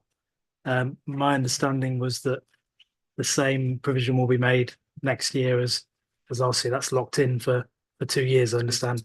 I just wondered if you could speak to that, and it might be me being very dim, but I can't pick up the line in these tables where that is in the budget. It may be dealt with elsewhere. I can see that there's the cost of living contingency budget, but I couldn't see council tax support in there. Sorry, it's not. That's okay, Miles. Because of the fact that we're within the scheme, that's picked up as the business as usual budget, and so it is there. It appears to be fit for purpose. It has been slightly undersubscribed this year as a direct consequence. That's why we've been having the major awareness campaign for the last year for the last week to get people who are finding it difficult to come and talk to us and to make it as easy as we can. Certainly, my impression as the cabinet member, I don't know whether Lizzie's still here. Yes, is that it appears to be working very well in its operation. The team certainly have raised no major hiccups with me. In terms of further discretionary write-offs, I think I've received 8 so far, which is a reassuringly low number in terms of actually requiring discretion. I think the scheme itself appears to be working very well. Lizzie, I don't know whether there's anything else that you need me to add. No, thank you. I'm going to just have one with Age UK giving information advice. Can I just add one other thing for you, Councillor Trent? It doesn't appear as a cost line per se in the budget. It's effectively council tax income that's foregone. So the level of income in here is lower than it would be if we weren't giving the discount. So as an indication, we produce what's known as a collection fund budget, which is all of the income from council tax for all the bodies and how much we pay out. Within that, there is a reduction of around £6 million for this scheme. Our share of that is around £600,000 a year. That's really helpful. I'm just saying, used to be 1 in 8 people did not claim council tax benefited. It was then that were entitled to it, as it happens. I don't know what the figure is now. David Robertson, Councillor Robertson. Thank you, Chair. We've had discussions there about this continual thing, and some councillors were quite flippant about it, about how, we've got to find efficiencies, we've got to find some savings, we've got to find efficiencies, we've got to find savings. There comes a point when an organisation becomes as efficient as it's going to be, and further efficiencies will reduce output. Local government has been absolutely gutted for almost 14 years now. And I think we can trap ourselves into this thinking about what are we going to cut, what are we going to cut. And what will eventually end up happening is you will end up having to cut things that will save you money in the long run. I made the point earlier about social prescribing actually being something where you need to find the money for preventative services. And I think that's something where we really need to make sure that we're not just seeing this as, oh, there isn't the money there, we're going to have to cut and cut and cut and cut and cut. There are things that we can do, and we have got a window of opportunity to be able to look into that and start looking at how we can actually build more revenue to deal with the fact that, yes, costs have gone up, yes, inflation has been insane for the last year or so. But you don't just have to cut your way out of a problem. It's actually often a much better and a much more outward looking and a much more positive thing to try and grow your way out of that corner. So I think it's really important that if this is a consultative exercise, which it should be, that I think it's really important that we do pick that up. Similarly, while we're talking about that, while we're on 3.11, I note that the current MTFS has been produced looking at £5 rather than the 2.99. I have actually looked into that and what the marginal change would be if we went 2.99 and not £5. So £5 is going to be very difficult to move away from because of the financial pressures it would create if we did. If you went 2.99 rather than £5, it would be for a Band D property an additional 63 pence a year. So around 5 pence a month. I think our median property is a Band D, so for the majority of people, it would be less than 6 pence a month if we went that way. Now, I think there's a potential there that might be something you want to look at, with it being literally a trivial amount of money. I think sometimes people say things that are trivial amounts of money that aren't. I think 6 pence a month is pretty much getting to that definition, and whether actually that may then open up some opportunities for us in the coming years to look into that preventative work and look into that growth work. And I refer you to our previous discussions around, I won't retread that. The only other point that I did want to raise in relation to the council tax collection fund, I thought I'd read, I've just opened up the cabinet papers for next week, because I thought I'd read in there that in-year arrears have doubled this year. So given that, I think I very much welcome this attempt to make sure that people are speaking to us and reaching out for support where that's there. Thank you very much. Okay. Only to respond on Councillor Robertson's point about the difference between £5 and 2.99. Yes, you're right, it is negligible. The decision for the £5 was taken before the 2.99 was definitely guaranteed. Given that we can cut our cloth accordingly at 2.6, I'm not necessarily going to press ahead with a tax increase just because I can and just because that fee is negligible. If we can get away with any element of not charging what is always a regressive tax in council tax, then I intend to do that. Thank you. The next section is the government core spending powers. Presume nobody wants to say anything on that. On the next item, 318, the draft revenue budget. This is where I'll bring Phil Whitehouse in. This is where I think you can come in, Phil, with your question. Delicate question about business plans. Yeah. Sorry about that. I just lost the question for a second. No, it's all right. Yeah, on this point, one of the biggest items that we've pinned a great deal of hope on and expectation is the development of the cinema area. And it's a big financial line for us. So I'm just wondering, the business plan that we've been talked about for some time, is that due anytime soon for us to have a look at this committee? Because it is relevant, obviously, to the... Yes, it certainly is relevant. It's not something within my portfolio and not one that I have seen. I don't know whether Anthony within leadership team has the dates on that. No, I took your point back that I think you made at the audit committee to Simon. I think, to be fair to Simon, he was preoccupied with getting the legals signed up for the LLP and the cinema. He's taken that on board, and he will seek to obtain that. I think when we got the approval of the cinema, I think there was a commitment or an approval that this committee would be involved in the development of the cinema proposal, including review of the business plan, etc. So that's an approval that has gone through council. So I mean, there's a commitment there to do that. I think it was the effect on the revenue budget, your figures basically. So I don't know if it's a big one or small one or what it would be. At the moment, the budget assumes budget neutrality. So the range could go anywhere from budget neutrality up to 600,000 in theory. But I think when we looked at the central projections, because we were allowing for sinking funds and things like that, we were talking more in the region of 200,000. So that was the sort of numbers we were talking about at that time. The reason we've gone with budget neutrality, though, is there's a lot of moving parts in there, not least the leases being signed, finalised, so and the rent levels, any incentives that are given to tenants, etc. Yeah. Condition of the building, management costs, etc. So until we get that substance behind it, I just don't think it's prudent to build any income into the budget at this time. Okay, thank you. Thanks for that. 3.19, I've got Paul. I'll put you down on that section, Paul, with regard to your questions. Do you remember what they were? Percentage. We've got a little figure of percentage here, but you may have already slipped that in earlier on, maybe. It's about the council tax props, perhaps. Yeah. Okay, and inflation. If there's any other questions on that section, 3.22, model changes and their impact on the draft revenue budget.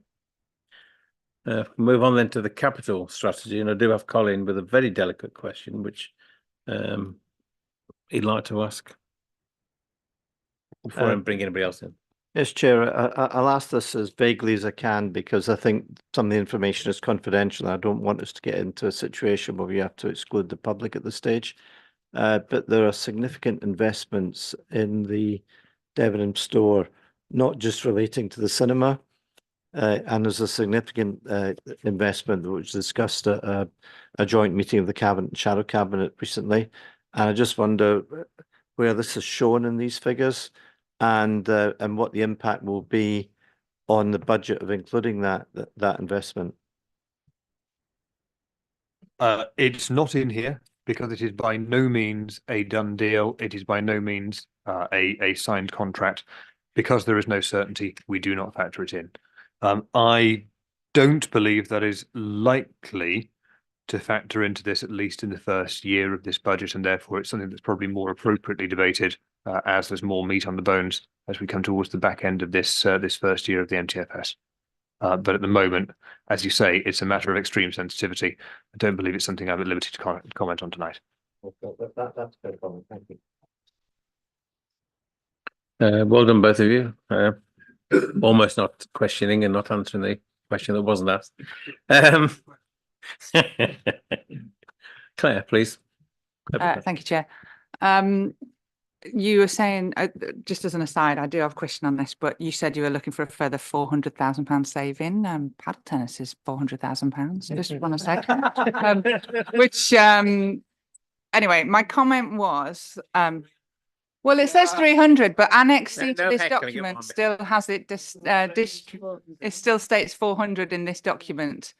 So this is the document presented towards this committee, and it says 400. We asked. Thank you. My comment is at paragraph 3.28. I see two things listed there. Falkland Road, Fossway Canal Walk, £260,000. Sill grant agreement has expired. What does that mean? Does that mean we have lost that money because we've not spent it in time? That's the thing that worried me when I saw it, and it's my lack of understanding. So can you just confirm what that means? Thank you. So we've allocated SIL funding to these two particular projects in previous cycles. There is a period of time that agreement covers where that money has to be spent. In these two particular cases, that money hasn't been spent. So the council is either looking to recoup the money back from the group that received it, or we are not paying it over to the group that received it. And it effectively will be available then to reallocate to other projects subject to the governance arrangements that you discussed earlier. Yeah. You don't know whether the reason was that they just couldn't get it together, basically, or you know what I mean? I don't know. No, I don't. Lucy or Patrick might have known. No, it's I mean, if you want an answer, I can go back and find out and provide that to the committee. That'd be useful, yeah. Just yeah, okay. if you could do that, please. Yeah, that's fine. Thank you, David Roberts. Thank you, Chair. Hopefully an easy one this time. In Appendix C, where it goes into the detail of the capital budget, capital programme, the replacement bins at the very bottom of it, there's £150,000 in there for this financial year, for next financial year, and for all financial years except for the last one, which seems odd. I don't know if if you can explain if there's a reason behind that. Is the table you're looking at 327, or is it in the appendix? It's in appendix B. There with me. Dave, do you have an internal calculation so we can find it? Just Appendix B as well. I don't know where that is. Yeah. No, I thought you said I thought you meant B, but 57. 2.9 on page 57. It's the second line up from the subtitle of the approved version. Yeah. So the way it works is that because we add 27, 28 to the budget each year, that effectively is a new year. So if you look 3 lines down, you'll see a revenue budget bin replacement of 150 for 27, 28.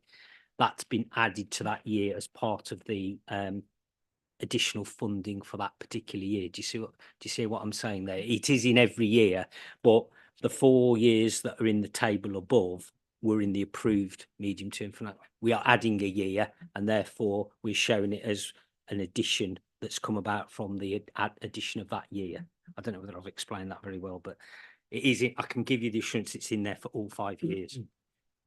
I think basically it's at the point at which the table is generated is not yet approved, which is why it's below the line rather than above it. right. Councillor Ball, Colin. Yes, Chair, thank you. It's again on capital programme, Appendix B, Annex 1. Key assumptions, the second part of that table.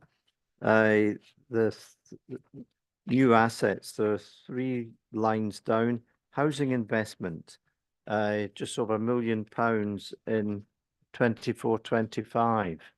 I know it's not in the current year, but I'm just curious as to what that housing investment was, because as Councillor Strachan's repeatedly pointing out that nothing's included here unless there's a project associated with it.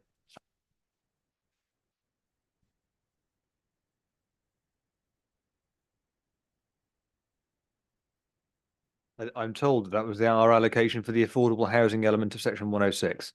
Therefore, because it's costed, it goes in. Okay. So does that mean we've got £1 million to spend next year on affordable housing? Yeah. Yeah, very good. I will bring in a proposal forward. Okay, thank you. Mark Trent, please. Thank you. It was again on the draft capital programme. So I was looking at Appendix C, which is on my page 71, which is the detailed list.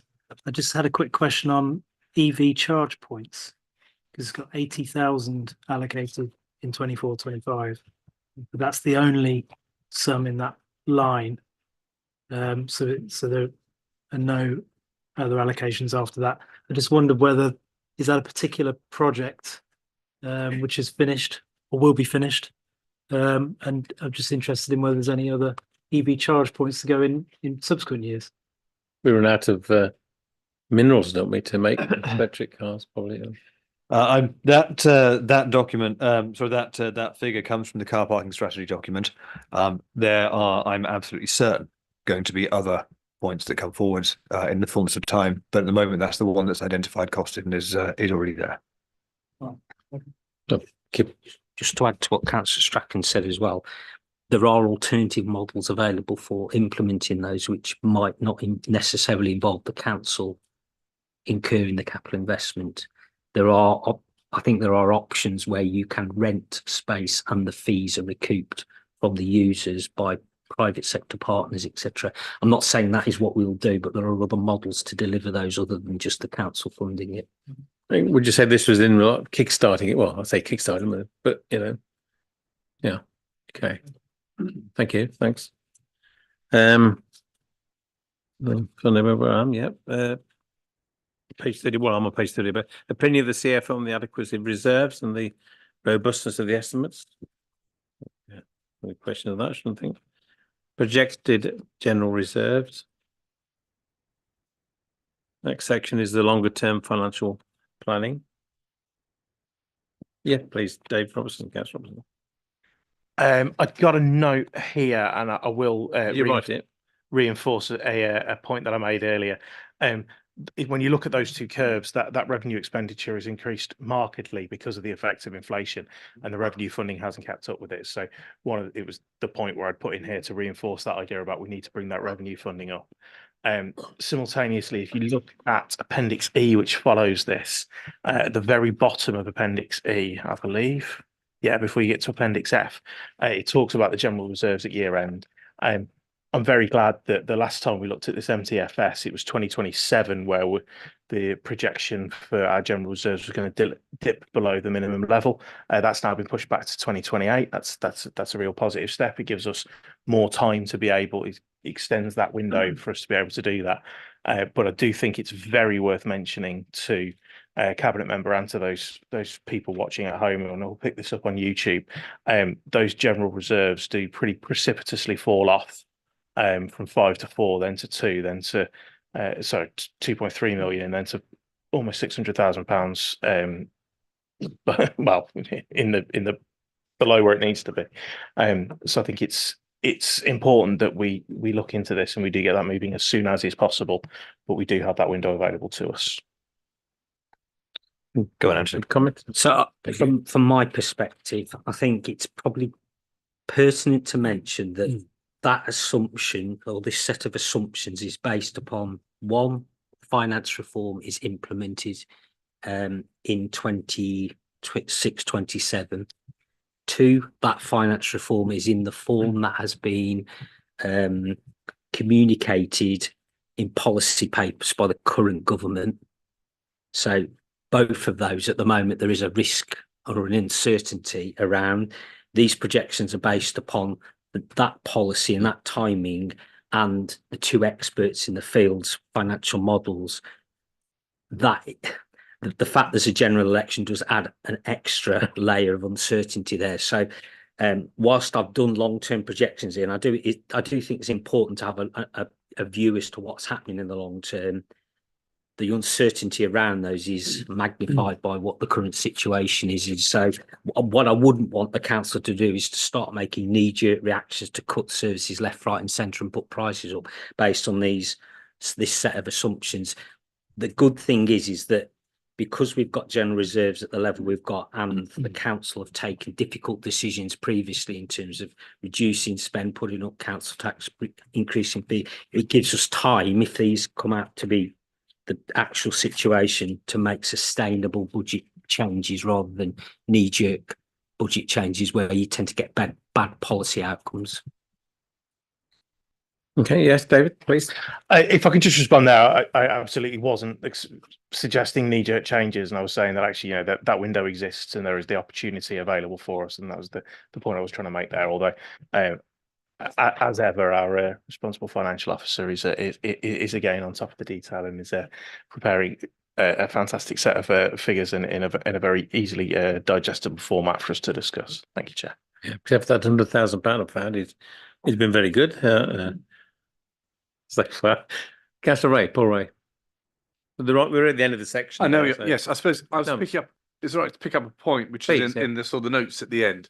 So it's at the top of page 46, which references the Youth Council, and there's been a recent meeting and recent reports, and as I understand, there's a lot of energy with that council and a lot of ideas and thoughts about how they take that forward. It just seems to me, if we're serious about this as a council, and we made a budget, we have a council, that I applaud that. But if we are also serious, then we need to support them with a budget. And can I make a suggestion as you take this forward to Cabinet? You know, the CVS budget, the Community Voluntary Service, whether we can split that out. So an element, it faces out to charities, groups that support our youth community. And so it's the same budget, but we split it out. And I think that would be a really positive message to the young generation and to the Youth Council to say, we are listening and we are doing something specific and proactive on this council to support. Yep. So to reassure you, Councillor Ray, the Youth Council, first of all, have their own budget and the ability to direct that as they can. And you may have noticed in the changes from the last time this was before scrutiny to today, we've actually taken the step to top the community and voluntary sector funding back up to where it would have been had it not been eroded, and to attempt to inflation proof that. It was a point that Councillor Robertson put in front of me. I know that your group supported it, so that was something that we certainly made a point of doing between the most recent iterations of these documents. Yeah. But that budget for the Youth Council, how much is that? That's not at the scale of the CVS budget, is it? Yeah, which is now going up to about sort of 200 a year or something like that. So I just think if we are serious, we've got a budget for our community, and we're serious about supporting our youth and our younger generation. Why can we not allocate an element of that specifically for youth projects? So I just like that to be taken forward to Cabinet and to be considered. I think the point to make a point. Yeah, but we want to debate actually on the Youth Council. I want to report on that at some point in the future.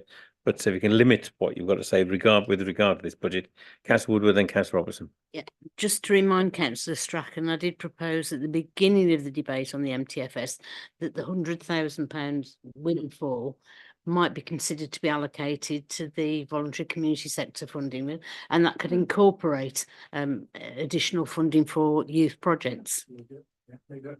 Okay, Councillor Robertson. Where do you want the money to go? Thank you, Chair. I don't think I would support what Councillor Ray's just come up with there.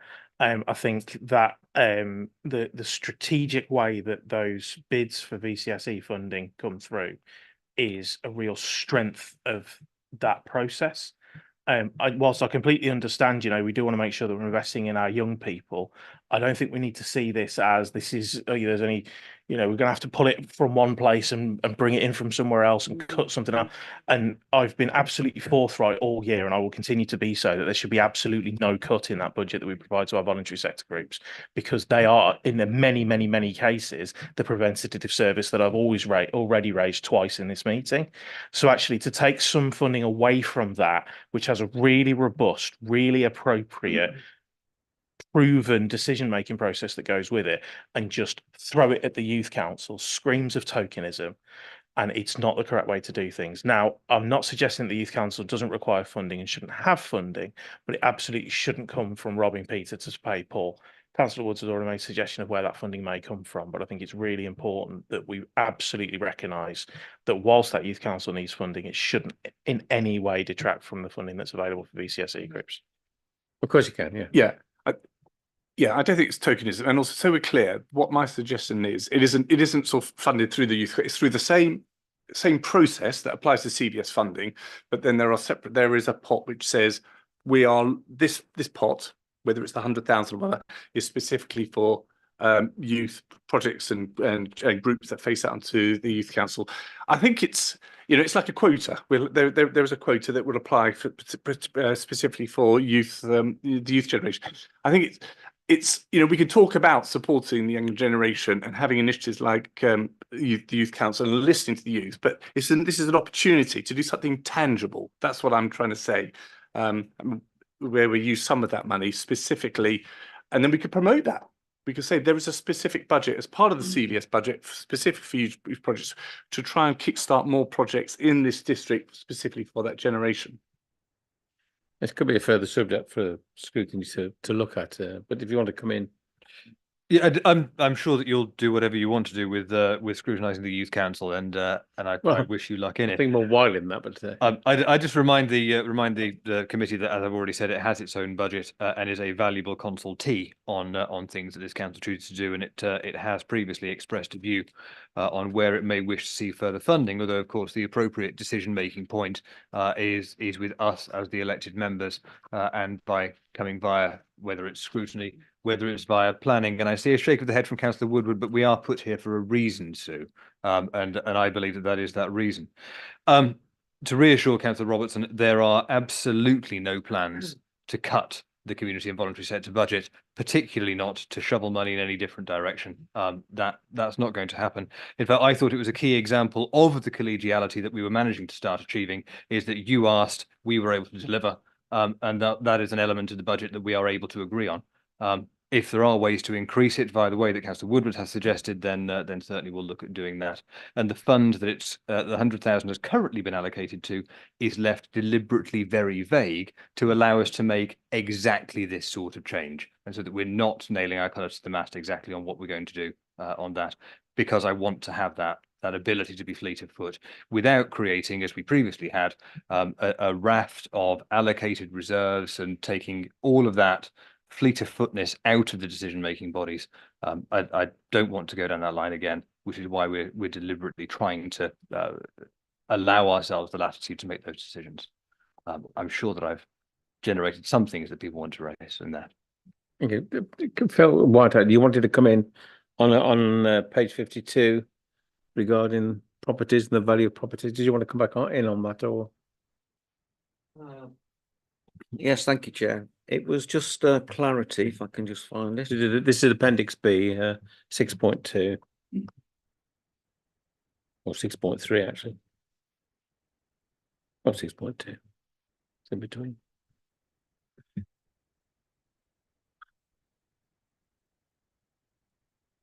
The value of these properties, mainly those classes as retail, have reduced because the value assessed by the external valuer is based on prevailing rental levels. Yes, thank you. Just couldn't find that on my screen for a second. Sorry, it was just clarity, please, Rob, Andy. The historic cost of the value of properties in table 6.2 on page 62. It just looks like the historic cost of 7.3 million compared with the value as we are now at 2.5 million. It just looks like a massive reduction in that asset.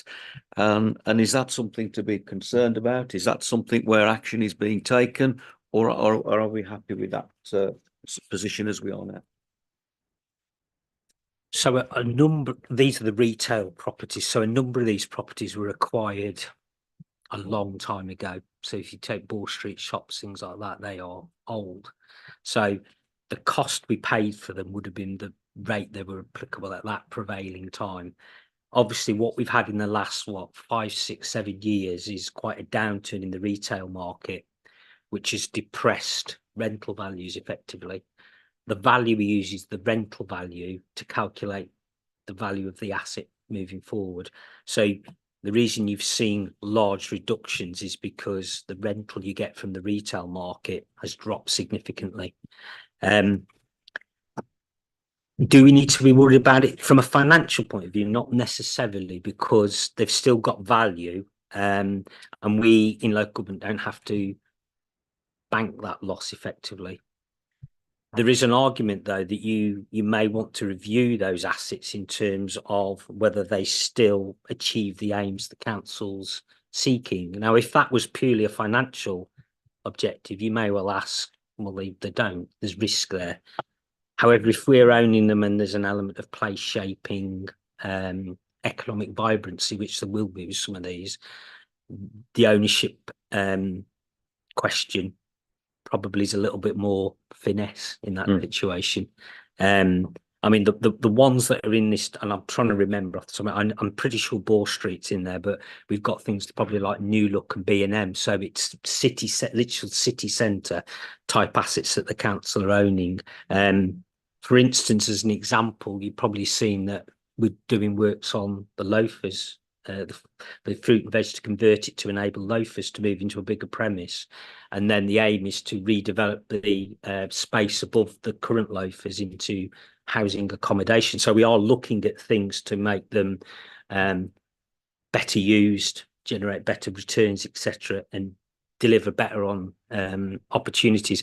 I think B&M New Look, they were acquired on the basis that we would own them for a period pending redevelopment of that top area of the city. So in that sense, ownership is not predicated necessarily on the financial return, it's enabling redevelopment in the future. So what I'm trying to get round to is we're not looking at these assets purely from a financial perspective in this sense.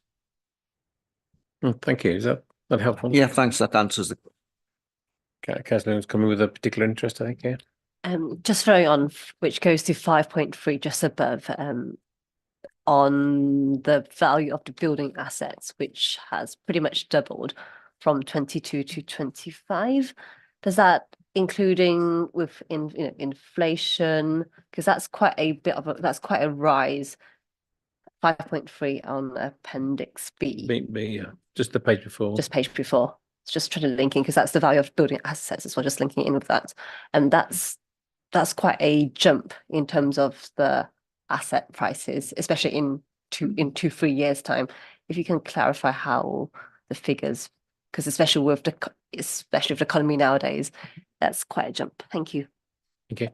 Yes, but that does include a £10 million leisure centre and a £10 million cinema, which accounts for the majority of that increase. It's development and acquisition of further asset. I'm just adding, so that's not built. So that's prediction of, is that being built or after? Okay. Okay, thank you. He says. And this is written after planning permission was granted, isn't it? Okay, thank you. Like there are any, go through any of the appendices because they've been referred to, except for Appendix F. If anybody wanted any to refer to any questions or there aren't any, yeah, there are some interesting comments in there, but I really don't want to go through all sorts of individual responses. But is there any questions on the consultation? I'll go back if necessary. Is it on the consultation? Thank you. Councillor Woodward, I think Councillor Clebrugger. Yeah, thanks, Chair. I just wondered whether there was an opportunity for any feedback to these responses. I mean, it's disappointing that there's so much negativity in there. Though one person says you're doing a great job, another person I'll says, put that in. yeah. Oh, right. Okay. Okay. Another person said, is it going through the motions? And it just seems a shame that having taken the time to do the survey, they're theoretically more engaged than the average resident.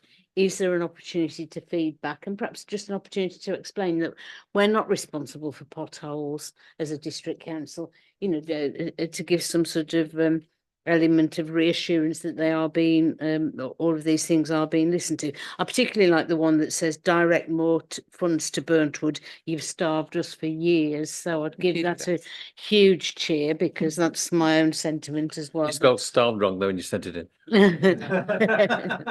But yeah, I'd be grateful for, what feedback is given.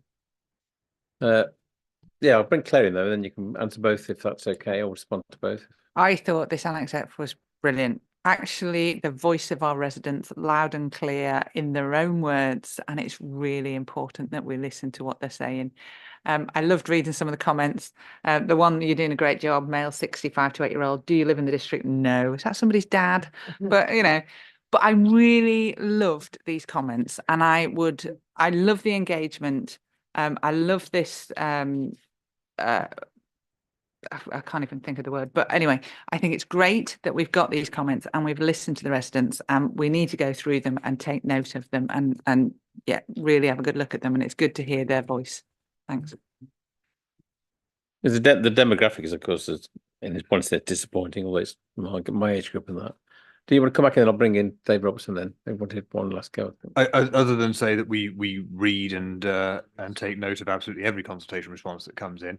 I also laughed at the one that said that it was going through the motions, but the point is, but you still engage and you still got to the end.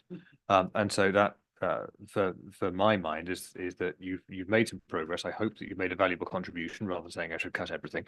But by the time we get to the end, there we are. Yes, you're right, Claire. It's very telling to see some of the comments that are in there. There are some that demonstrate some considerable insight into what it is that we do. There are some where quite clearly we haven't managed to tell the story quite so well. But yeah, they're not just saved in an appendix, ignored and locked away. They are actually looked at by the team, and the trends in the responses are certainly mapped as well as they come through. So yeah, it does certainly inform. Thank you. Is there any opportunity feedback? I will have to check with Tracy, but I've got a feeling they may be anonymous in the consultation, but that doesn't preclude us from doing some sort of response, a general response to everybody in terms of if there's themed points that are made in there. So I'll speak to Tracy about that. I put Brian Yates down as my name, but Councillor Robertson. Thank you, Chair. I just think it's worth mentioning that there are 42 responses here and about 103,000 people living in the district. So maybe next year, if we get a few more, we might even be able to make the heady heights of 1/20th of 1% of the district being reflected in there. And Councillor Strachan may or may not recognise the following comment from last year and the year before and the year before that and the year before that about it is absolutely pointless trying to run this exercise for quantitative data. We won't get it. What we need to do is focus on garnering qualitative data. The social scientist of me is taking over ahead of the natural scientist at the moment. Qualitative data is really valuable for a lot of the processes that we'd want to see at ONS. I don't think one question with a free text is the best way to gather that qualitative data. And I think we really do need to go back and look at the process here and look at the way that this survey is structured. Look at potentially introducing an element of, I don't want to say Socratic questioning because we don't want to be leading people to where they want to go, but let's begin with a few more in the way of closed questions. Let's break the what do you want to say to us into a few different sections. Let's ask people, let's give people a specific section to what would you like to comment on the planning process? Would you like to comment on how bins and recycling are collected? Would you like to comment on our efforts to regenerate the district? By breaking it up there, we're going to give people the opportunity and a little bit more structure to be able to respond to the issues that we really want to hear from them about.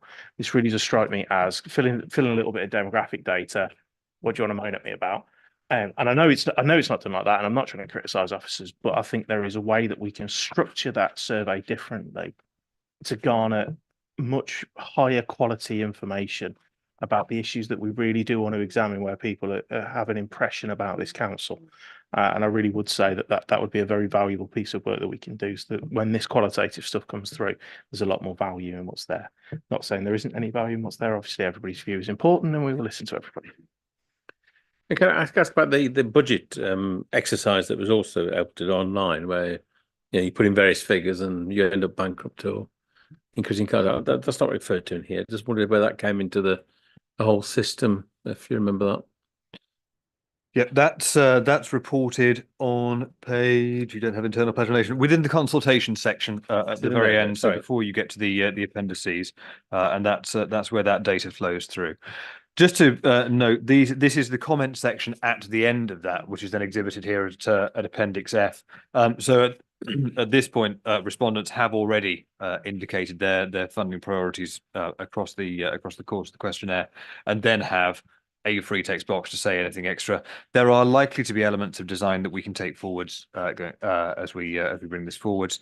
I believe the budget consultation as it is did come to this committee, I believe, at the first round of MTFS scrutiny, but it's something that perhaps this committee might want to look at in a little bit more detail when we bring the first iteration round in, I believe, July of next year for next year's MTFS. And yes, Councillor Robertson, you say that we're looking for qualitative data far rather than quantitative. I recognise in your question my answer to Councillor Grange in the last, I believe, 3 years. So yes, I think we're on the same page there, and you're quite right that there are better ways to do that. I think we've got the last question now. I think from Miles Trent, please. Thank you. Thank you. Just picking up on Anthony's comment about possibility to feedback more generally to people that have contributed. Obviously, we do press releases and so on when we're saying you can contribute. Is it what's the comms plan for doing another press release to say here are the major themes that emerged from your feedback?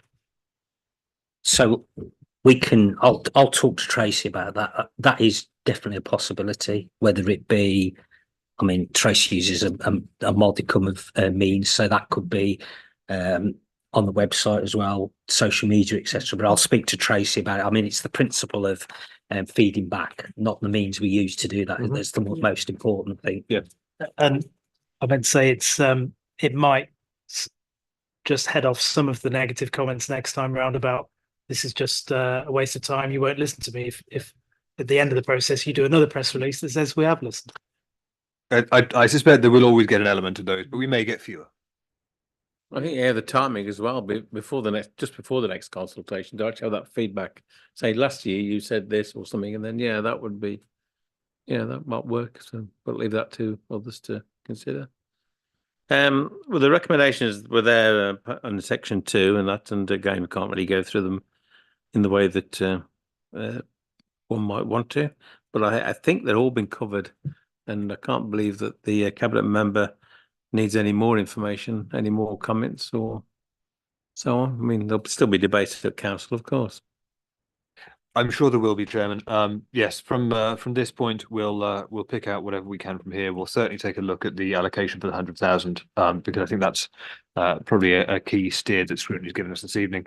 After this point, the paper will go to Cabinet on Tuesday of next week, and then Council, where I would imagine we will have the traditional gunfight at the end of February. Yeah. And of course, who knows what the decision of that will be, given where we are. But I said at the outset of this process with Scrutiny, and I will say at the close, my ambition has not to be to develop a budget that opposition groups can abstain from or feel the need to oppose. The intention has always been to develop a budget that we can all vote for. If I have achieved that, then I hope that you will vote with me in a few weeks' time. Well, I can only speak for this committee, and we're very civilised here as per the rules, but I can't speak full council, except I'm not as bad there as I used to be, so maybe I'll go very smoothly. Thank everybody for your input into that. Thank you. The last item is just but it's a relatively brief one. I just want to mention the training session, which is open to all councillors on the 13th of February for scrutiny, and scrutiny skills are useful at full council, within cabinet and elsewhere. So I just want to mention that again on the 13th of February. Then hopefully, I don't know what take up is yet on that. Do you know? I'm not sure on numbers yet. There's a lot of acceptances. Oh, good. Right, we can let's see what we're going there. Anyway, the work on the work program here, and there are a few things I think that will obviously it's only one more meeting, but looking at the forward plan of the council for the cabinet, there are probably others that we need to put on there that are coming up, which aren't down as consulting scrutiny on. I noticed in the forward plan. Anyway, the next we've got is notes from the task groups, of course. For the next meeting, review of the overview and scrutiny function of the council. So that's quite important. I'm hoping to have some of these issues raised at the training session, because I think we could have 1 or 2 panels that keep an eye on things specifically, and then reporting back to scrutiny on a regular basis. But the thing is to start thinking now, if you could, about the review of the overview and scrutiny function at Lichfield District Council, and from the training session, I hope, and they'll give us some feedback. I've got a meeting with them via Zoom prior to the training, and anybody's got anything you want me to pass on, I'll do that. Is it on the first page? I'll just go by page. First page on the. Yes, task groups, if we can, Chair. I know we've spoken about getting the I'm going to call it a task and finish group, because I only expected to meet once about the civic matrix set up ahead of a good date, haven't we? April. So I was just checking that we're still on track to get that. So I've got volunteers in April ahead of the. Just need a date, because I'm leaving now to you, because I'm not involved. All right, William. Yeah, that's fine. Okay. Yeah, so don't worry about that. That's it. Sorry, was that on that first page, Susan, or second page? Well, the next page is the items we've got so far are the 2050 strategy consultation results there. So that'll be an interesting one. Is there anything on that page or something that's missing off our work program that you want on, Susan? No? Chair, it was on page 3, actually. It was relating to youth council. We've had a briefing paper, but I wondered whether it would be possible to actually invite a couple of the members of the youth council to this committee to give some feedback. I mean, it may need to be perhaps in a private session, but it would be helpful to get the young people's point of view, rather than, if you like, an officer view of how it's operating. I've certainly got some quite significant concerns about its operation at present. So it would be good if we dig into that briefing paper a little bit more thoroughly. Okay, If that's we can okay. look into that and see which best way, and I'll feedback to members via email and progress from there, if that's okay. Any other items? That's it. Thank you very much. Thanks for your time and effort, and please note the time, which is not 9 o'clock.